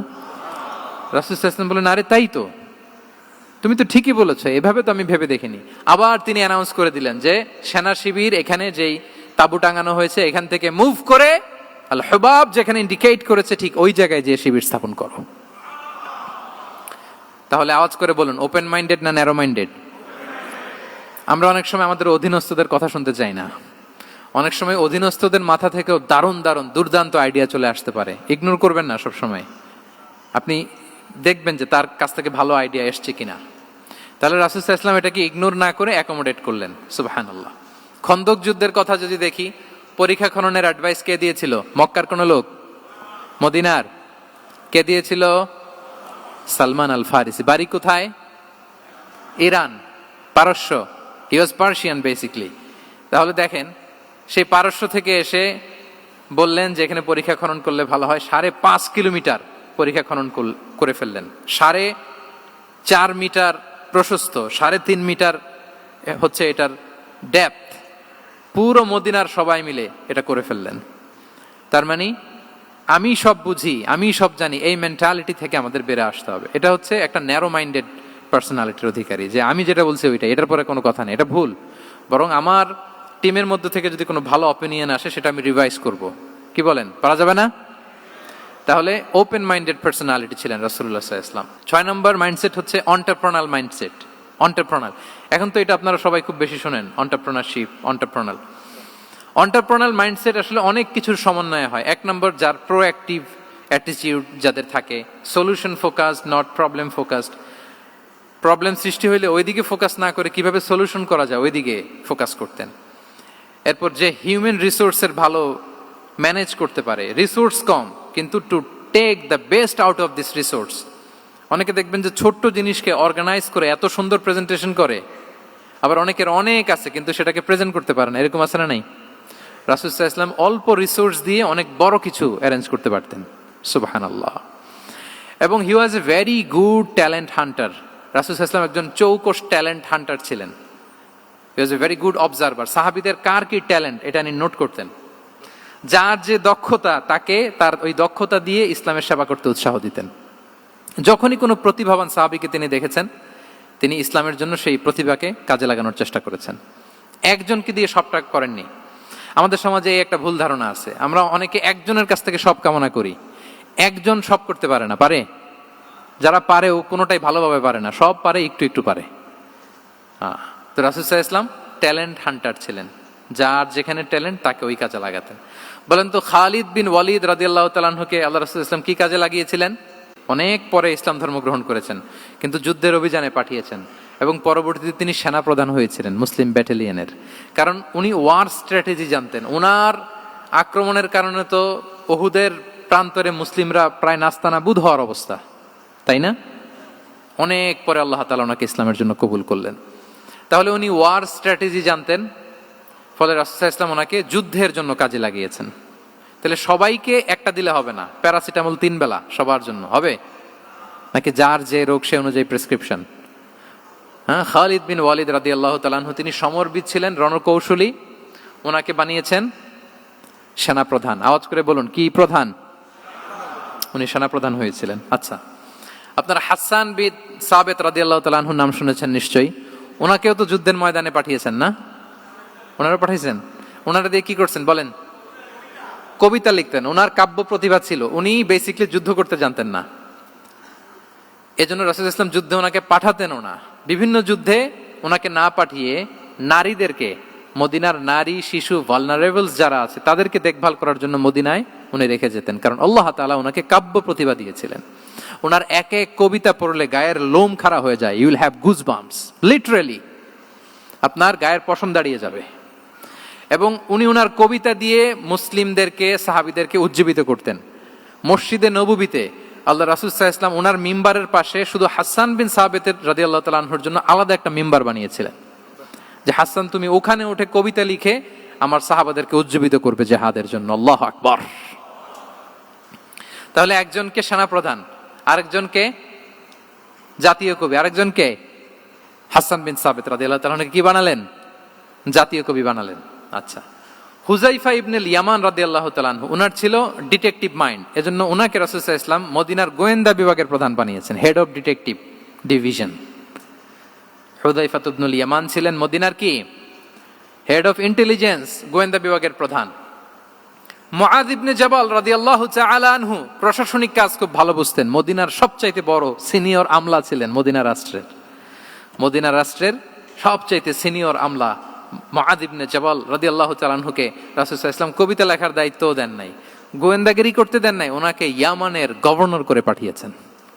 সুবহানাল্লাহি বিহামদি। তাহলে যার যে যোগ্যতা তাকে সেই জায়গায় কাজে লাগানো, এটাকে বলে এন্টারপ্রেনাল মাইন্ডসেট। এটা কি বলে? এন্টারপ্রেনাল মাইন্ডসেট। আল্লাহ হাবিব সাল্লাল্লাহু আলাইহি ওয়াসাল্লামের এই মাইন্ডসেট ছিল। 7 নম্বর মাইন্ডসেট হচ্ছে কনসিডারেট মাইন্ডসেট। কনসিডারেট মানে হচ্ছে সুবিবেচক, যার বিবেচনা আছে, অথবা যে অন্যের প্রতি সহানুভূতিশীল, উচ্চ বিবেকবোধ সম্পন্ন ব্যক্তিত্ব। রাসূল সাল্লাল্লাহু আলাইহি ওয়াসাল্লাম he was the man of 6 senses. ওনার 6টা সেন্স কাজ করতে একসাথে। কয়টা? আমাদের করে কয়টা? 5টা তো আল্লাহ দিছে, অনেকের 3টাও কাজ করে না। কোন দিক দিয়ে কি হচ্ছে দিন দুনিয়ায় নাই, সে একেবারে অন্য জগতের মানুষ। কি হচ্ছে চোখ কান খোলা নাই, কিছু জানা নাই। কিন্তু রাসূল সাল্লাল্লাহু আলাইহি ওয়াসাল্লাম he was man of 6 senses. চারদিকে কোথায় কি হচ্ছে, কার একটু অসুবিধা হয়ে যাচ্ছে, কার একটু সমস্যা, খুব অন্যের ব্যথায় ব্যথিত ছিলেন, অন্যের দুঃখে দুঃখী ছিলেন। অন্যের প্রতি সহানুভূতি ছিলেন, ম্যান অফ সিক্স সেন্সেস ছিলেন তিনি। সিরাত থেকে দু একটা উদাহরণ দেখেন। একবার রাতের নামাজ, সম্ভবত এশার নামাজ, খুব ছোট্ট করে শেষ করে দিলেন। তো সাহাবারা জিজ্ঞেস করলেন, ইয়া রাসূলুল্লাহ, নামাজ তো এত তাড়াহুড়ো করতে আপনাকে কখনো দেখিনি। তিনি বললেন, আমি নামাজের মাঝখানে এক ছোট্ট বাচ্চার কান্না শুনেছি। আনাস রাদিয়াল্লাহু বর্ণনা করেন যে কানা রাসূলুল্লাহ সাল্লাল্লাহু আলাইহি ওয়াসাল্লাম ইয়াসমাউ বুকা আস-সাবিয়্যি মা উম্মি। আমি যখন নামাজে ইমামতি করছি, পেছনে মহিলাদের কাতারের ওখান থেকে একটা ছোট্ট শিশুর কান্নার আওয়াজ আমার কানে আসলো। দেখেন কি সেন্স। তো আমার মনে হচ্ছিল বাচ্চার কান্নায় পেছনের কাতারে মায়ের বড্ড কষ্ট হচ্ছে, যে মাটা বাচ্চাটাকে নিয়ে এসছে উইমেন প্রেয়ার হলে, তাকে বাচ্চাটাকে ম্যানেজ করতে বা সামলাতে মায়ের বড্ড কষ্ট হয়ে যাচ্ছে আমার মনে হচ্ছে। এজন্য আমি নামাজটা একটু শর্টকাটে শেষ করে দিয়েছি। Could you imagine that? কি নবী আমরা পেয়েছি, কিরকম কনসিডারেট ছিলেন, কতটা সুবিবেচক ছিলেন, অন্যের প্রতি কতটা সহানুভূতিশীল ছিলেন তিনি, অন্যের যাতে কোনো সমস্যা না হয় এটা খেয়াল করতেন। মুআয ইবনে জাবাল রাদিয়াল্লাহু তাআলা আনহুকে মদিনার পাশেই এক মসজিদের ইমাম করে পাঠালেন।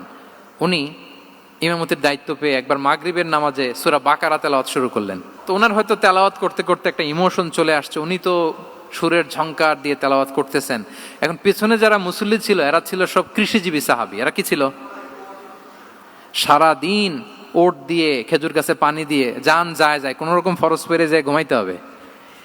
এই সাহাবীরা যখন পিছনে দাঁড়াইছে আর উনি ধরছে কোন সূরা? সূরাতুল বাকারা। এখন ওনারা তো আর থাকতে পারে না, ওনার সাথে থাকতে না পারে এক সাহাবী নামাজ রেখে দিয়ে ডাইরেক্ট রাসূল সাল্লাল্লাহু আলাইহি ওয়াসাল্লামের কাছে, কারণ বড় হুজুর তো আছে মদিনায়। যে বিচার দিছে ইয়া রাসূলুল্লাহ, দেখেন এমন একজনকে ইমাম করে অ্যাসাইন করেছেন, উনি মাগরিবের সালাতে সূরা বাকারা পড়ে, আর আমরা হচ্ছি কৃষিজীবী শ্রমজীবী সাহাবী, আমাদের তো এত বড় কেরাতের সাথে জয়েন করা সম্ভব না। রাসূল সাল্লাল্লাহু আলাইহি ওয়াসাল্লাম রেগে গেলেন, চেহারাটা আগুনের গোলার মতো লাল হয়ে গেল। মুআয ইবনে জাবাল রাদিয়াল্লাহু তাআলা আনহুকে ডেকে পাঠালেন, ডেকে বললেন, আফাত্তানুন আনতা ইয়া মুআয, আফাত্তান, তুমি কি ফিতনা সৃষ্টি করতেছো? ওখানে পাঠাইছি কমিউনিটির ইউনিটি ধরে রাখার জন্য, তুমি ওখানে যে ফিতনা সৃষ্টি করতেছো।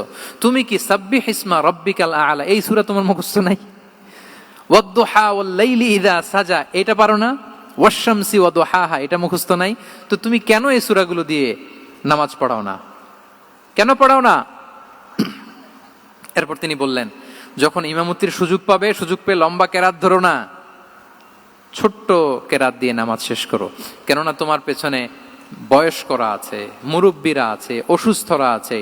জাল হাজা, তার একটা জরুরি কাজ পড়ছিল, যাচ্ছিল, হঠাৎ মাগরিবের আজান, ভাবলো রাস্তার পাশে যেহেতু আজান দিছে নামাজটা পড়ে নেই। নামাজে ঢুইকা দেখছে আপনি সূরা বাকারা ধরছেন, তো বেচারা কি কাজ করবে না কি করবে? আর তার তো নিয়ত ছিল ফরজ নামাজটা পড়ি যে বাস ধরবো, এখন আপনি ধরছেন কোন সূরা? বাকারা।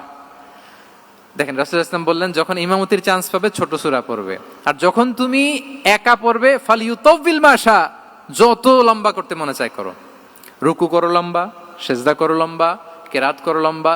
রাসূল সাল্লাল্লাহু আলাইহি ওয়াসাল্লাম তো রাতে আধা ঘন্টা 40 মিনিট প্রথম রাকাতে কেরাত পড়তেন, এরপরে আবার 40 মিনিট রুকুতে থাকতেন, রুকু থেকে দাঁড়ায় আবার 40 মিনিট, আবার সেজদায় যেয়ে 40 মিনিট, এরপরে সেজদা থেকে 2 সেজদার মাঝখানে আবার 40 মিনিট, 2 রাকাত দিয়ে এরকম রাতও শেষ করে দিয়েছেন। তো আপনার লম্বা যদি পড়তে মনে চায়, আপনি তো আপনার ব্যক্তিগত নফল সালাতে এভাবে লম্বা করবেন। কিন্তু আমাদের হয়ে গেছে উল্টা, একাকী নামাজ কোন রকম রুকু সেজদা এরকম হয়ে গেছে না অনেকটা। কিন্তু ইমামতির সুযোগ পেলে মাশাআল্লাহ, আল্লাহু আকবার, এইবার শুরু হয়েছে শাইখ সুদাইসির কণ্ঠে এই লম্বা করে। এখন পেছনে মুসল্লিদের কি দশা ওইটা আর আমরা খেয়াল করি না। আমাদেরকে অন্যের প্রতি সহানুভূতিশীল হতে শিখিয়েছে ইসলাম, কনসিডারেট হতে শিখিয়েছে, সুবিবেচক হতে শিখিয়েছে, যেটা রাসূল সাল্লাল্লাহু আলাইহি ওয়াসাল্লাম করেছেন। এবং রাসূল সাল্লাল্লাহু আলাইহি ওয়াসাল্লাম কোনো কাজে কাউকে পাঠালে ওনার বিখ্যাত সে বাণীটা বলে দিতেন যে ইয়াসসিরু ওয়ালা তুআসসিরু বাশশিরু ওয়ালা তুনাফিরু, সহজ করে উপস্থাপন করো, কঠিন করো না। সুসংবাদ দিও, মানুষকে দিন থেকে ভাগিও না। আমরা মানুষকে ভয় দেখাই, আমরা এত কঠিন করে ইসলামকে উপস্থাপন করি, মানুষ বলে আগে যেটা করতাম ওইটাই ভালো। তো আমরা যেন দিনকে কঠিন না করি, আমাদের কোনো অ্যাটিটিউডের কারণে যেন মানুষ ইসলাম থেকে ভেগে না যায়। আরেকটা উদাহরণ দেখুন, একবার মাগরিবের কিংবা এশার নামাজে রাসূল সাল্লাল্লাহু আলাইহি ওয়াসাল্লাম লম্বা সেজদা দিলেন। এত লম্বা সেজদা তিনি কখনো দেন না। নামাজ শেষে সাহাবারা জিজ্ঞেস করলেন, ইয়া রাসূলুল্লাহ, আপনি কি নামাজের মাঝখানে অসুস্থ হয়ে গেলেন নাকি? অথবা কোরআনের আয়াত নাজিল হলো নাকি, ওহী নাজিল হলো নাকি? রাসূল সাল্লাল্লাহু আলাইহি ওয়াসাল্লাম বললেন, কুল্লু যালিকা লাম ইয়াকুন ওয়ালাকিন নাবনি ইরতাহালানি ওয়া কারিহতু আন উআজ্জিলাহু হাত্তা ইয়াকদিয়া হাজাতাহ। বললেন না, অসুস্থ হই নাই, ওহিও নাজিল হই নাই। আমি যখন সেজদায় গিয়েছি, আমার দুই ছোট নাতি হাসান হোসেন আমার কাঁধের উপরে চেপে বসেছে। যতক্ষণ না ওরা খেলা শেষ না করে নিচে নেমেছে, আমি সেজদায় লুটিয়েছিলাম। নেমেছে, এরপরে মাথা উঠিয়েছি। আমার মাথা উঠানোর কারণে ওদের খেলার একটু ডিস্টার্ব হবে, এজন্য আমি আর সেজদা থেকে মাথা উঠাই নাই। দেখেন, নাতির খেলার যেন ডিস্টার্ব না হয়। পেছনের মহিলা সারির এক বোনের নামাজের সমস্যা হচ্ছে, এগুলো উনি খেয়াল করতেন, ছোট্ট ছোট্ট বিষয়গুলো উনি খেয়াল করতেন। এটাকে বলে কনসিডারেট মাইন্ডসেট। কি বলে? তাহলে আমরা অন্যের প্রতি যেন সহানুভূতিশীল হই, নাকি শুধু নিজেরটাই দেখবো? অন্যেরটা দেখার দরকার আছে না নাই বলেন? 8 নাম্বার হচ্ছে ট্রান্সপারেন্সি। ট্রান্সপারেন্সি মানে হচ্ছে স্বচ্ছতা। ওনার জীবনের চাইতে, ওনার বায়োগ্রাফির চাইতে স্বচ্ছ বায়োগ্রাফি আপনি পাবেন না। No public and private division, and in the long history of time no one's life has been recorded more transparently than the life of Prophet Muhammad sallallahu alaihi wasallam. রাসূল সাল্লাল্লাহু আলাইহি ওয়াসাল্লামের চেয়ে বেশি পৃথিবীতে এমন সেকেন্ড কোন পারসন আপনি দেখাতে পারবেন না যার জীবনের সবকিছু রেকর্ডেড। সবকিছু রেকর্ডেড। এরকম আছে? ঘরে কি করেছেন, বাইরে কি করেছেন, স্ত্রীর সাথে কি করেছেন, বন্ধুর সাথে কি করেছেন, সাহাবাদের সাথে কি করেছেন, শত্রুর সাথে কি করেছেন, অল আর রেকর্ডেড। সব এন্ড ক্রিস্টাল ক্লিয়ার, একেবারে স্বচ্ছ পানির মতো, স্ফটিক কাচের মতো ক্লিয়ার, ট্রান্সপারেন্ট। ওনার সব কাজে উনি স্বচ্ছতা বজায় রাখতে চাইতেন। কতটা স্বচ্ছ ছিলেন একটা মজার ঘটনা শোনায় আপনাদেরকে। সহিহ বুখারীতে এসেছে, রমাদানের শেষ 10 দিন, দ্য লাস্ট 10 days অফ রমাদানে তিনি ইতিকাফ করতেন। তো ইতিকাফ অবস্থায় স্ত্রীরা এসে রাতে দেখা করে যেত, জরুরি কথা আলাপ থাকলে সেরে যেত। একবার রাতে সফিয়া বিনতে হুয়াই ইবনে আখতাব রাদিয়াল্লাহু তাআলা আনহা আসলেন, ওনার স্ত্রী। কথা হলো এবার ওনাকে একটু এগিয়ে দিবেন। মসজিদ থেকে রাসূলুল্লাহ সাল্লাল্লাহু আলাইহি ওয়াসাল্লাম বারান্দার দিকে পাশ দিয়ে আসলেন এগিয়ে দেওয়ার জন্য। ইন দ্য মিন টাইম হঠাৎ দুইজন আনসারী সাহাবী পাশ দিয়ে হেঁটে যাচ্ছেন। রাসূলুল্লাহ সাল্লাল্লাহু আলাইহি ওয়াসাল্লাম আম্মাজানকে বিদায় দিবেন এখানে। হঠাৎ করে তিনি আওয়াজ করে বললেন, আলা রিসলিকুমা, এই দাঁড়াও।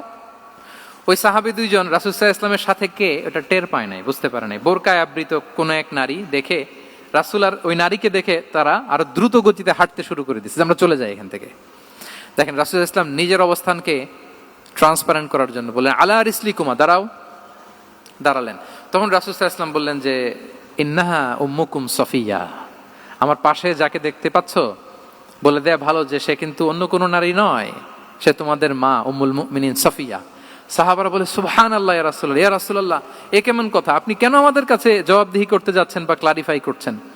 আপনার পাশে কোনো নারী এত রাতে যদি দাঁড়িয়ে থাকে, তিনি তো আমাদের মাদের মধ্যে থেকেই তো একজন হবেন, কেন আপনি বলতেছেন? তখন রাসূল সাল্লাল্লাহু আলাইহি ওয়াসাল্লাম বললেন যে, না, ইন্না শাইতানা ইয়াজরি মিনাল ইনসানি মাজরাদ দাম, শয়তান মানুষের রগে রগে চলাচল করে। ওয়া ইন্নী খাশিতু আই ইউকযিফা ফি কুলুবিকুমা শাররান, আরেক বর্ণনায় আছে শাইআন, আমার ভয় হয় হয়তো শয়তান কোনো সন্দেহের উদ্রেক তোমাদের হৃদয়ে ঢুকায় দিতে পারে। সুবহানাল্লাহ। এজন্য আমি ক্লিয়ার করে দিলাম, এটা আমার বউ, আমার স্ত্রী, তোমাদের মা সফিয়া। দুজন সাহাবী যদি চলে যায়, এমন হতেই পারতো বাড়িতে যে একজন আরেকজনকে জিজ্ঞেস করতে পারতো যে, আচ্ছা, নবীর পাশে যে কালো বোরকা পরা মহিলাটা ছিল দেখছো না, এটা কে? তখন একজন হয়তো বলতো, কে আর হবে, আমাদের মাই তো হবে, কোনো এক মা। আরেকজন বলবে, আমাদের উম্মুল মুমিনিনের কেউ ছিল নাকি অন্য কেউ। এরকম একটা হুট করে সন্দেহের উদ্রেক মাথায় আসতে পারে না যে ওনার স্ত্রী ছিল না অন্য কেউ ছিল? আসতে পারে কি পারে না বলেন? ওই সন্দেহের অবকাশটুকু রাসূল সাল্লাল্লাহু আলাইহি ওয়াসাল্লাম রাখেন নাই। উনি বলে দিলেন যে, এটা তোমাদের মা, এটা সফিয়া। এই সন্দেহের অবকাশের কোনো সুযোগ নাই। তাহলে রাসূল সাল্লাল্লাহু আলাইহি ওয়াসাল্লামের পুরো লাইফ ছিল ট্রান্সপারেন্ট, একেবারে স্বচ্ছ। তাহলে রাসূল সাল্লাল্লাহু আলাইহি ওয়াসাল্লামের লাইফ তিনি কত স্বচ্ছতার সাথে কাটিয়েছেন, এটা ক্লিয়ার না আমাদের সাথে? Transparent mindset. 9 নাম্বার হচ্ছে অ্যাপ্রিশিয়েটিভ, অর্থাৎ অন্যের প্রশংসা করা। আমরা অনেক সময় অন্য কেউ ভালো কাজ করলে অ্যাপ্রিশিয়েট করতে চাই না। আমরা গুণমুগ্ধ হই কিন্তু গুণগ্রাহী হতে চাই না। অন্যরে ক্রেডিট দিতে চাই না, তার ভালো কাজের স্বীকৃতি দিতে চাই না। হয়তো আমার দলের লোক না, বা আমার চিন্তার লোক না, বা আমার সার্কেলের লোক না, তার প্রশংসা করতে চাই না, তার গুণগ্রাহী হতে চাই না। এরকম মেন্টালিটি আমরা অনেকে ক্যারি করি না? রাসূল সাল্লাল্লাহু আলাইহি ওয়াসাল্লাম এটা করেননি। ভালো কিছু দেখলে মুসলিম হোক অমুসলিম হোক অ্যাপ্রিশিয়েট করতেন। Basically he develop the culture of appreciation. এটা আমাদের করতে হবে। আপনার ছেলে ভালো কিছু করেছে, অ্যাপ্রিশিয়েট করেন, ও কনফিডেন্স ফিরে পাবে। আপনার স্ত্রী ভালো রান্না করেছে, অ্যাপ্রিশিয়েট করেন, সে আনন্দিত হবে। আপনার বন্ধু ভালো কিছু একটা করেছে, তাকে ইন্সপায়ার করেন, অ্যাপ্রিশিয়েট করেন। রাসূল সাল্লাল্লাহু আলাইহি ওয়াসাল্লাম একবার এক বৈঠকে 8 জন সাহাবীকে 8টা কমপ্লিমেন্ট দিয়েছেন। 8টা অ্যাপ্রিসিয়েশন দিয়েছেন। তিনি বলেছেন আরহামু উম্মতি বি উম্মতি আবু বকর। দেখেন 8 জন সাহাবীর 8টা গুণের বর্ণনা দিচ্ছেন। তিনি বললেন আমার উম্মতের মধ্যে সবচাইতে রহম দিলের সাহাবী হচ্ছে কে? আবু বকর রাদিয়াল্লাহু তাআলা। এত রহম দিলের ছিলেন, উনি যখন আল্লাহ রাসূল সাল্লাল্লাহু আলাইহি ওয়াসাল্লামের ইন্তেকালের পরে মসজিদে নববীতে যখন নামাজে দাঁড়াতেন, কান্নার চোটে উনি কেরাতই পড়তে পারতেন না। কমপ্লেন করতো সাহাবারা যে আমরা তো কেরাত বুঝি না, একটু স্পষ্ট করে পড়েন, কান্না একটু থামান। কেন কাঁদতেন? কারণ উনি যখন নামাজে দাঁড়াতেন ওনার ফিলিংসটা হতো এরকম যে কাইফা আকুমু মাকামা রাসূলিল্লাহ, আমি রাসূলের জায়গায় কিভাবে দাঁড়াই? এখানে তো আমার রাসূল দাঁড়িয়ে ইমামতি করেছেন, আমি নবীর জায়গায় দাঁড়িয়ে কিভাবে নামাজটা পড়াই? এই অনুভব থেকে উনি যে কাঁদতে শুরু করতেন, এই কান্নার ধাক্কায় উনি আর তেলাওয়াতই আগাতে পারতেন না। আরহামু উম্মতি বি উম্মতি আবু বকর। আমার উম্মতের মধ্যে সবচাইতে রহম দিলের হচ্ছেন আবু বকর। ও আসাদ্দুহুম ফি আমরিল্লাহি উমর। দেখেন প্রশংসা করতেছেন। আর আমার উম্মতের মধ্যে আল্লাহর দ্বীন বাস্তবায়নে সবচাইতে কঠোর হচ্ছে ওমর। মুনাফিকরা ওনাকে জমের মতো ভয় পেত, ইভেন শয়তান ভয় পেত। রাসূল সাল্লাল্লাহু আলাইহি ওয়াসাল্লাম বলেন ওমর, তুমি যদি এই রাস্তা দিয়ে হাঁটো, শয়তান যদি দেখতে পায়, শয়তান এই রাস্তা রেখে দিয়ে অন্য কোনো রাস্তা থাকলে ওইটা দিয়ে হাঁটে। সুবহানাল্লাহি বিহামদি। আমাদের অনেক সময় এমন হয় না যে আমাদের বাচ্চারা, ছেলে মেয়েরা খেতে চায় না, আমাদের নাতি নাতনিরা খেতে চায় না, মায়েরা খাবার নিয়ে পেছনে পেছনে ঘুরে, আর তখন ভয় দেখায় এই রাত্রিবেলা তাড়াতাড়ি খাও, ওই যে বাঘ আসবে বাঘ, বিড়াল আসবে বিড়াল, তাড়াতাড়ি না খেলে কিন্তু ভূত আসবে ভূত। এরকম বলেন আপনারা? বলেন না? এই দায়িত্ব তো আপনাদের কাঁধে থাকে না? তো ওই যে আমাদের বোনরা বলতে পারবে, বোনরা খাবার নিয়ে ঠিকই রাত্রিবেলায় বাচ্চাদের পেছনে পেছনে এরকম দৌড়াতে হয়। তো কি বলতে হয় যে এই ভূত আসলো ভূত, ওই যে বিড়াল আসলো বিড়াল, কুকুর আসলো, এইগুলো বললে বাচ্চারা আবার ভয় পায়, তাড়াতাড়ি করে খায়। তো মদিনাতেও মদিনার বাচ্চারা খেতে চাইতো না। তো খেতে না চাইলে মায়েরা ভূত আসতেছে, ভাল্লুক আসতেছে এগুলো না বলে বলতো হা হুয়া ইয়াতি উমর, ইয়াতি উমর, তাড়াতাড়ি খাও তাড়াতাড়ি খাও, ওই যে ওমর আসতেছে ওমর। সুবহানাল্লাহি বিহামদি। ওয়া আশাদ্দুহুম ফি আমরিল্লাহি উমর। আল্লাহর দ্বীন বাস্তবায়নে সবচেয়ে কঠোর ছিলেন ওমর রাদিয়াল্লাহু তাআলা আনহু। ওয়া আসদাকুহুম হায়াআন উসমান। সবচেয়ে লাজুক সাহাবী ছিলেন উসমান রাদিয়াল্লাহু তাআলা আনহু। শুধু অর্থ বলে যাই। ওয়া আকরাউহুম লিকিতাবিল্লাহি উবাই ইবনে কাব। সবচেয়ে কোরআনের ভালো কেরাত পড়তে পারতেন উবাই ইবনে কাব। আফরাদুহুম যায়েদ ইবনে সাবিত। উত্তরাধিকার বন্টনের নীতিমালা, ফারায়েজের জ্ঞান ছিল যায়েদ ইবনে সাবিত রাদিয়াল্লাহু তাআলা আনহু। ওয়া আ'লামুহুম বিল হালালি ওয়াল হারামি মুআদ ইবনে জাবাল। এই উম্মতের হালাল হারামের স্পেশালিস্ট সাহাবী হচ্ছেন মুআদ ইবনে জাবাল। আলা ওয়া ইন্না লিকুল্লি উম্মাতিন আমিনান ওয়া আমিনা হাযিহিল উম্মাহ আবু উবাইদা ইবনুল জাররাহ। সব উম্মতের একজন বিশ্বস্ত লোক থাকে, এই উম্মতের সবচাইতে বিশ্বস্ত লোক হচ্ছে আবু উবাইদা ইবনুল জাররাহ। দেখেন 8 জন সাহাবীর 8টা গুণের কথা বললেন। আচ্ছা, রাসূল সাল্লাল্লাহু আলাইহি ওয়াসাল্লাম যখন সাহাবীদের প্রশংসা করেছেন, ওই সাহাবীদের কেমন লেগেছে বলেন তো? ফিলিংসটা ভালো লেগেছে না? হৃদয়ে জুড়িয়েছে, ইন্সপায়ার্ড হয়েছেন, মোটিভেটেড হয়েছেন। সাহাবীদের মধ্যে সবচাইতে সুরেলা গলার কণ্ঠের অধিকারী ছিলেন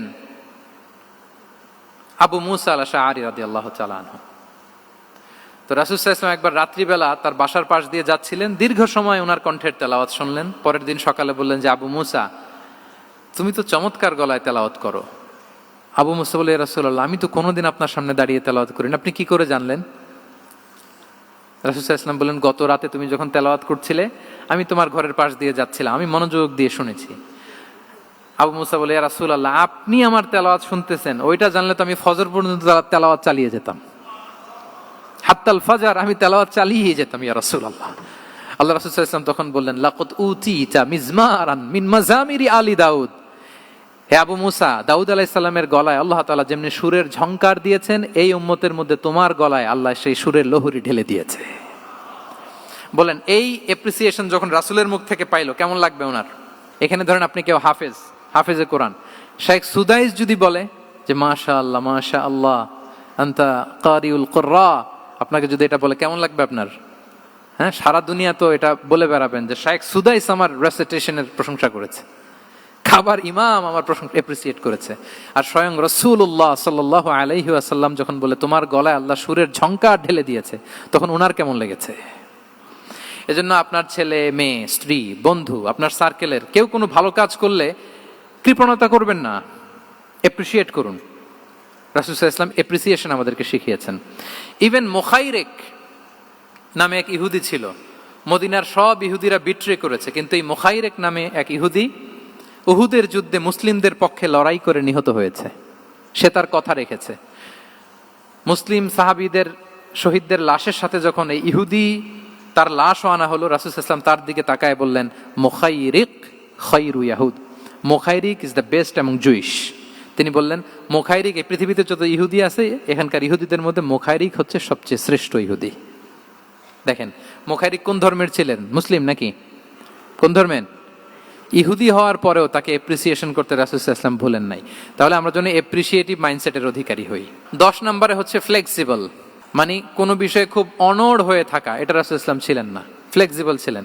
আমরা অনেক সময় বলি না যে ভাই আপনি কি 9টায় আসতে পারবেন না 10টায়, বলে আম ফ্লেক্সিবল উইথ দিস, মানে যেটা বলবেন আমার সমস্যা, এরকম ইজি গোয়িং ছিলেন উনি, গো ধরে থাকতেন না, যে কোনো পরিস্থিতিকে সামলে নিতেন। ফ্লেক্সিবল হচ্ছে যে কোনো পরিবেশ পরিস্থিতির সাথে নিজেকে মানিয়ে নেওয়া, খাপ খাওয়া, নিজেকে সামলে নেওয়া, সলিউশন বের করে ফেলা, এটা রাসূল সাল্লাল্লাহু আলাইহি ওয়াসাল্লামের ছিল, এটাকে বলে ফ্লেক্সিবল মাইন্ডসেট। নাজরানের 60 জন খ্রিস্টান পাদ্রী এসেছিল মদিনায় দেখা করতে। এখন এত মানুষকে সম্মানিত মেহমান উনি কোথায় বসতে দিবেন? পরামর্শ করলেন কোথায় বসতে দেওয়া যায়। এক সাহাবী বলে আমার কাছে কিছু খেজুর পাতা আছে, ওটা বিছায়া একটা জায়গা করি ওখানে বসি। রাসূল সাল্লাল্লাহু আলাইহি ওয়াসাল্লাম বললেন না, দামি মেহমান, এটা হয়। আরেকজন বলে বিকেল বেলায় তো সূর্য পড়ে যাবে, পাহাড়ের ছায়ায় উহুদ পাহাড়ের ওই পাশে যেয়ে বসি। রাসূল সাল্লাল্লাহু আলাইহি ওয়াসাল্লাম বললেন না, এটাও তো হয় না। বলতে বলতে ওই 60 জন পাদ্রী চলেই আসছেন এই মানে বিদেশি মেহমান, ফরেন ডেলিগেশন। কি করবেন? রাসূল সাল্লাল্লাহু আলাইহি ওয়াসাল্লাম 60 জনকে মসজিদে নববীর ভেতরে নিয়ে বসালেন, মসজিদে নববীর ভেতরে বসালেন। এবং সিরাতে ইবনে ইসহাকে এসেছে যে তখন ওদের আবার ইবাদতের সময় হয়েছে, রাসূল সাল্লাল্লাহু আলাইহি ওয়াসাল্লাম তাদেরকে ইবাদতের সুযোগ দিয়েছেন। তাদের কিবলা পূর্ব দিকে, তারা পূর্ব দিকে হয়ে 60 জন ওখানে ইবাদত করেছে, তাদের ধর্ম রীতি অনুযায়ী সালাত আদায় করছে। দেখেন কতটা ফ্লেক্সিবল ছিলেন রাসূল সাল্লাল্লাহু আলাইহি ওয়াসাল্লাম। ফজরের সালাতের পরে ঘরে ঢুকেই আম্মা জান আয়েশাকে জিজ্ঞেস করতেন কোনো খাবার আছে? আম্মা জান আয়েশা যদি বলতেন আছে, তিনি সেটা খেতেন। কোনদিন যদি বলতেন না ইয়া রাসূলুল্লাহ ঘরে তো খাবার নাই, তখন রাসূল সাল্লাল্লাহু আলাইহি ওয়াসাল্লাম বলতেন ফা ইন্নী সাইম, অসুবিধা নাই, খাবার যেহেতু নাই আমি রোজা রেখে দিলাম। কত ইজি গোয়িং। আচ্ছা আমরা হলে কি করতাম বলেন তো? ফজরের পরে ঘরে গেছেন, আপনি বড় সাহেব না, এবার যাওয়ার পরে জিজ্ঞেস করছেন কি আছে খাবার দাও, যদি বলে ঘরে কিছু নাই, কি বলবেন দেখি? কয়েকটা উত্তর আসুক। হ্যাঁ, খবর আছে? এই তো যদি আমরা আলহামদুলিল্লাহ বলি, that is called easy going and flexible mindset. এটাই হওয়া উচিত। খাবার থাকলে খেতেন, না থাকলে বলতেন okay I am fasting, it's not a big deal, ফা ইন্নী সাইম, যেহেতু নাই কি আর করবো, আমি রোজা রেখে দিলাম। এরকম ইজি গোয়িং ছিলেন। দেখেন his life was so simple but so special. হ্যাঁ, মুহাম্মদ সাল্লাল্লাহু আলাইহি ওয়াসাল্লাম তাহলে ফ্লেক্সিবল ছিলেন। 11 নাম্বার হচ্ছে অপটিমিস্টিক মাইন্ডসেটের অধিকারী ছিলেন। অপটিমিস্টিক, পেসিমিস্টিক ছিলেন না, মানে ইতিবাচক চিন্তা করতেন সবসময়। কি চিন্তা করতেন? আপনি আজকের এই হল রুমের কিছু ভুল ধরতে পারবেন না?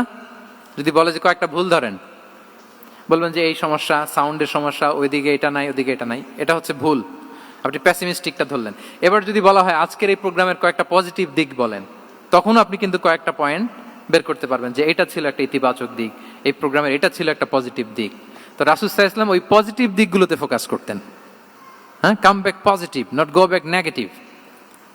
রাসূল সাল্লাল্লাহু আলাইহি ওয়াসাল্লামের কাছে এসে যদি কেউ বলতে রাসূলুল্লাহ আমি খুব অসুস্থ, রাসূল সাল্লাল্লাহু আলাইহি ওয়াসাল্লাম বলতেন লা বাসা আলাইকা তুহুরুন ইনশাআল্লাহ, ইয়া রাসূলুল্লাহ আমি অসুস্থ। রাসূল সাল্লাল্লাহু আলাইহি ওয়াসাল্লাম বলতেন আরে don't worry, it will cleanse up you from your sins if আল্লাহ উইশ, ইনশাআল্লাহ এতে তোমার যে গুনাহ টুনা আছে, পাপ আছে, এই পাপগুলোকে আল্লাহ তাআলা এই অসুস্থতা দিয়ে মোচন করে দিচ্ছেন। পড়েন সুবহানাল্লাহ। তাইলে আপনি অসুস্থতার মধ্যে একটু হালকা হলেন না, যে জ্বরে ভুগতেছি কিন্তু এই জ্বরে নাকি আমার গুনাহ মাফ হয়ে যায়। পেটের ব্যথায় আক্রান্ত, মাথা ব্যথায় আক্রান্ত, কিন্তু এটাতে নাকি আল্লাহ আমার পাপ মোচন করে দেয়, তাহলে একটু ভাল লাগবে না? তাহলে দেখেন একটা কঠিন পরিবেশকে রাসূল সাল্লাল্লাহু আলাইহি ওয়াসাল্লাম সহজ করতেন। অসুস্থ শুনলেই লা বাস তুহুর ইনশাআল্লাহ, আর কিছু হবে না, আল্লাহ তোমার গুনাহ মাফ করে দিচ্ছে। অসুস্থ ব্যক্তি দেখলেই মাথায় হাত দিয়ে দোয়া করতেন আল্লাহুম্মা রাব্বান নাস আযহিবিল বাস ইশফি আনতাশ শাফি লা শিফাআ ইল্লা শিফাউক শিফাআন লা ইউগাদিরু সাকামা। উজ্জীবিত হয়ে যেত অসুস্থ ব্যক্তি। আমরা কি করি? কাউকে অসুস্থ দেখলে, রোগাক্রান্ত দেখলে, ওই রোগে সবচাইতে কষ্ট পেয়ে যে মারা গেছে তার ঘটনা বলা শুরু করি যে হায় রে ভাই আপনার ক্যান্সার, আমার এক খালা ছিল ক্যান্সারের 4th স্টেজে চলে গেছিল, 14টা কেমো দেয়া লাগছে, এই যে ফিরিস্তি একেবারে ওনার দাফন কাফন পর্যন্ত। এখন বলেন ওই লোক যাও সুস্থ ছিল, এখন আর সুস্থ থাকবে? কথা বলেন, থাকবে? একটা দিব্যি সুস্থ মানুষকে যদি আপনি বলেন ভাই আপনাকে দেখতে কেমন যেন একটু রোগা রোগা লাগতেছে, অসুস্থ নাকি? এরপরে প্ল্যান করে ধরেন আপনি বললেন, উনি আবার ওদিকে যাওয়ার পরে আরেকজনকে প্ল্যান করে বলতে বললেন, বললো ভাই ব্যাপার কি, চেহারাটা কেমন শুকনা শুকনা। এরকম 5 জন বলার পরে ওই বিকেলে কাঁথা গায়ে দিয়ে শুয়ে ফেলবে বিছানায়। তো আপনি অসুস্থ এমনি বানাই ফেলছেন। কিন্তু রাসূলুল্লাহ সাল্লাল্লাহু আলাইহি ওয়া আলিহি ওয়াসাল্লাম উনি বলতেন লাবাস লাবাস আলাইক তাহুরুন ইনশাআল্লাহ, আরে সুস্থ হয়ে যাবা। এজন্য দেখতে গেলে আপনি উৎসাহিত করবেন, বলবেন আরে ভাই আপনারা তো খুব সুস্থ লাগতেছে। কে বলছে আপনি অসুস্থ? অসুস্থতার কোনো ছোঁয়াই তো আপনার মধ্যে নাই। হ্যাঁ, you are looking very fine, চমৎকার লাগতেছে আপনার, কে বলছে? তো ভালো হয়ে যাচ্ছেন। এটা বললে উনি আশা পায়। আর আপনি যদি ওই রোগে সবচেয়ে কষ্ট পেয়ে যে মারা গেল, এই ঘটনা যদি ওনারে শোনান, উনি বাঁচবে বলেন? তাহলে আমরা মানুষকে উৎসাহিত করব, অপটিমিস্টিক হব, প্যাসিমিস্টিক হব না। এবার বলুন হুনাইনের যুদ্ধে, কুইজ, হুনাইনের যুদ্ধ কত হিজরিতে হয়েছিল? 8ম। হ্যাঁ, মাত্র 2-4 জন বলতেছে। আমাদের ওই যে হাসানা ফাউন্ডেশনের একটা সিরা অলিম্পিয়াড চলতেছে, এটাতে অংশগ্রহণ করতে হবে আপনাদের। আমরা প্রতিদিন একটা করে কুইজ জানান দিচ্ছি মানুষদেরকে, একেবারে সব মুখস্থ হয়ে যাবে ইনশাআল্লাহ। তাহলে 8ম হিজরিতে হাওয়াজিন বনু সাকিব গোত্রের বিশাল ব্যাটালিয়ন নিয়ে ওরা আসছে, এবং ওরা আসছে যে আমরা শুধু একা যাব না, আমাদের স্ত্রী বাচ্চা কাচ্চা, আমাদের যার ঘরে যত সম্পদ আছে সব নিয়ে মরুভূমিতে যাব। এটা নিয়ে যাব কেন? সবার মধ্যে যেন ইন্সপিরেশন আসে যে যদি আমরা হারি, আমরা সব শেষ, আমাদের সম্পদও নিয়ে যাবে। আর এগুলো রক্ষার জন্য হলেও মুহাম্মদের বিরুদ্ধে আমাদেরকে জয়লাভ করতে হবে। কি টেকনিক দেখেন! সব যখন নিয়ে দাঁড়াইছে বিশাল বাহিনী, এক সাহাবী এসে বলল ইয়া রাসূলুল্লাহ, কালকে তো আমাদের খবর আছে, এই বাহিনীকে আমরা কি করে পরাস্ত করব? ইয়া রাসূলুল্লাহ, এসে দেখুন, পাহাড় থেকে দেখুন কত বিশাল বাহিনী। রাসূল সাল্লাল্লাহু আলাইহি ওয়াসাল্লাম দেখা মাত্রই বললেন তিলকা গনিমাতুল মুসলিমিনা গাদান ইনশাআল্লাহ। আরবি যারা বুঝেন যে it will be the war booty for the Muslim community tomorrow ইনশাআল্লাহ। আরে এগুলো তো আমরা সব গনিমত আকারে ব্যাগে কইরা মদিনায় নিয়ে যাব। এই যুদ্ধে জয়লাভ করে যা আছে এগুলো উটে করে ওয়ার বুটি হিসেবে মদিনায় নিয়ে যাব। বলার সাথে সাথে সাহাবীদের সব ভয় দূর হয়ে গেল, আবার প্রাণ ফিরে পেলেন, সজীব হয়ে উঠলেন, উজ্জীবিত হলেন। তাহলে আমরা অপটিমিস্টিক হব, আমরা ইতিবাচক চিন্তা করব। এবং ইসলাম আল্লাহ তাআলার ব্যাপারেও আমাদেরকে ইতিবাচক ধারণা রাখতে উৎসাহিত করে। হাদিসে কুদসিতে আল্লাহ বলেন আনা ইনদা যান্নি আবিদি বি, আমার বান্দার নিকট আমি তেমন, আমার বান্দা আমার ব্যাপারে ঠিক যেমন ধারণা করে। আপনি যদি ধারণা করেন আল্লাহ দয়ালু, ঠিক আল্লাহ তাআলাকে দয়ালু পাবেন। এখন বলেন আল্লাহর ব্যাপারে কার ধারণা কেমন? আল্লাহ তাআলা খুব প্রতিশোধ পরায়ণ না? প্রচন্ড রাগী, আমাদের সবাইকে জাহান্নামে দেওয়ার জন্য বসে আছেন না? তাহলে কি ধারণা বলেন তো? তিনি দয়াময়, তিনি মেহেরবান, তিনি আমাদেরকে অবশ্যই ক্ষমা করবেন।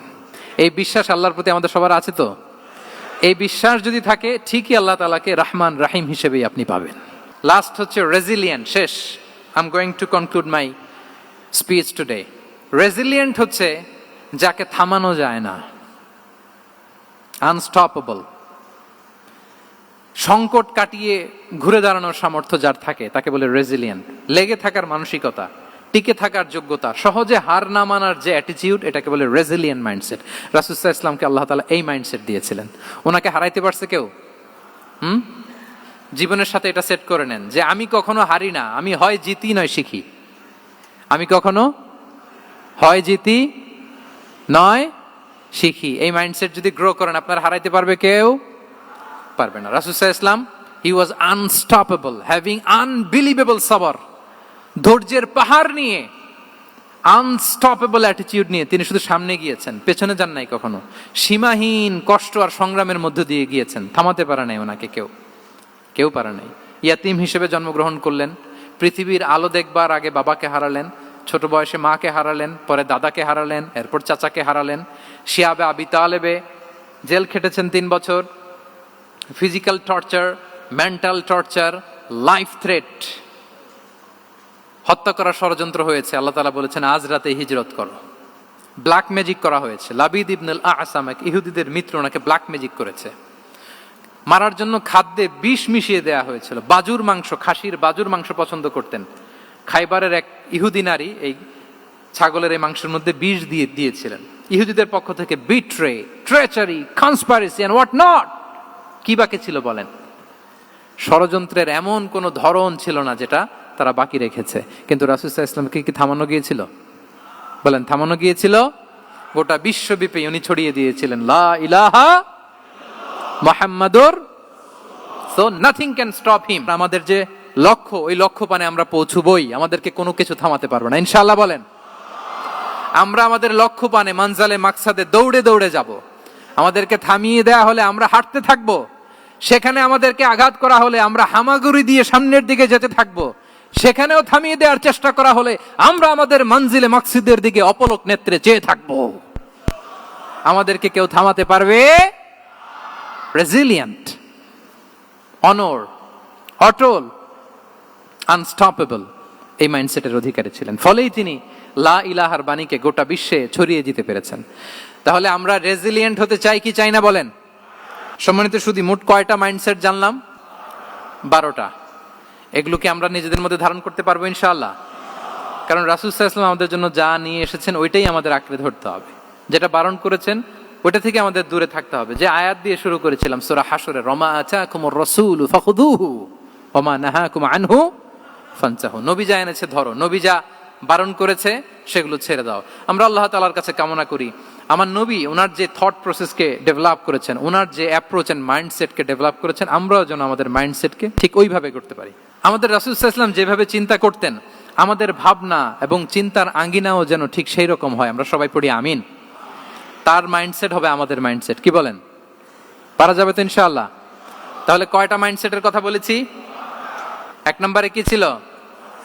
God centric. 2 নম্বরে ভিশন ওরিয়েন্টেড। 3 নম্বরে উইজডম ড্রিভেন। 4 নম্বরে রিফর্ম সেন্ট্রিক। 5 নম্বর ওপেন মাইন্ডেড। 6 নম্বর এন্টারপ্রেনার। 7 নম্বর কনসিডারেট। 8 নম্বর ট্রান্সপারেন্ট। 9 নম্বর অ্যাপ্রিশিয়েটিভ। 10 নম্বর ফ্লেক্সিবল। 11 নম্বর অপটিমিস্টিক এবং 12 নম্বর রেজিলিয়েন্ট। এটা ছিল রাসূল সাল্লাল্লাহু আলাইহি ওয়াসাল্লামের মাইন্ডসেট। এই মাইন্ডসেট দিয়ে যদি আমরা আমাদের মাইন্ডসেটকে সাজাতে পারি, আমাদের সফলতা দুনিয়া এবং আখিরাতে কেউ ঠেকাতে পারবে? আল্লাহ তাআলা আমাদের সবাইকে কথাগুলো বোঝার ও আমল করার তৌফিক দান করুক। হাদা মা ইনদি ওয়াল ইলমু ইনদাল্লাহি আলাইহি তাওয়াক্কালতু ওয়া ইলাইহি উনীব। আসসালামু আলাইকুম ওয়া রাহমাতুল্লাহি তাআলা ওয়া বারাকাতুহু।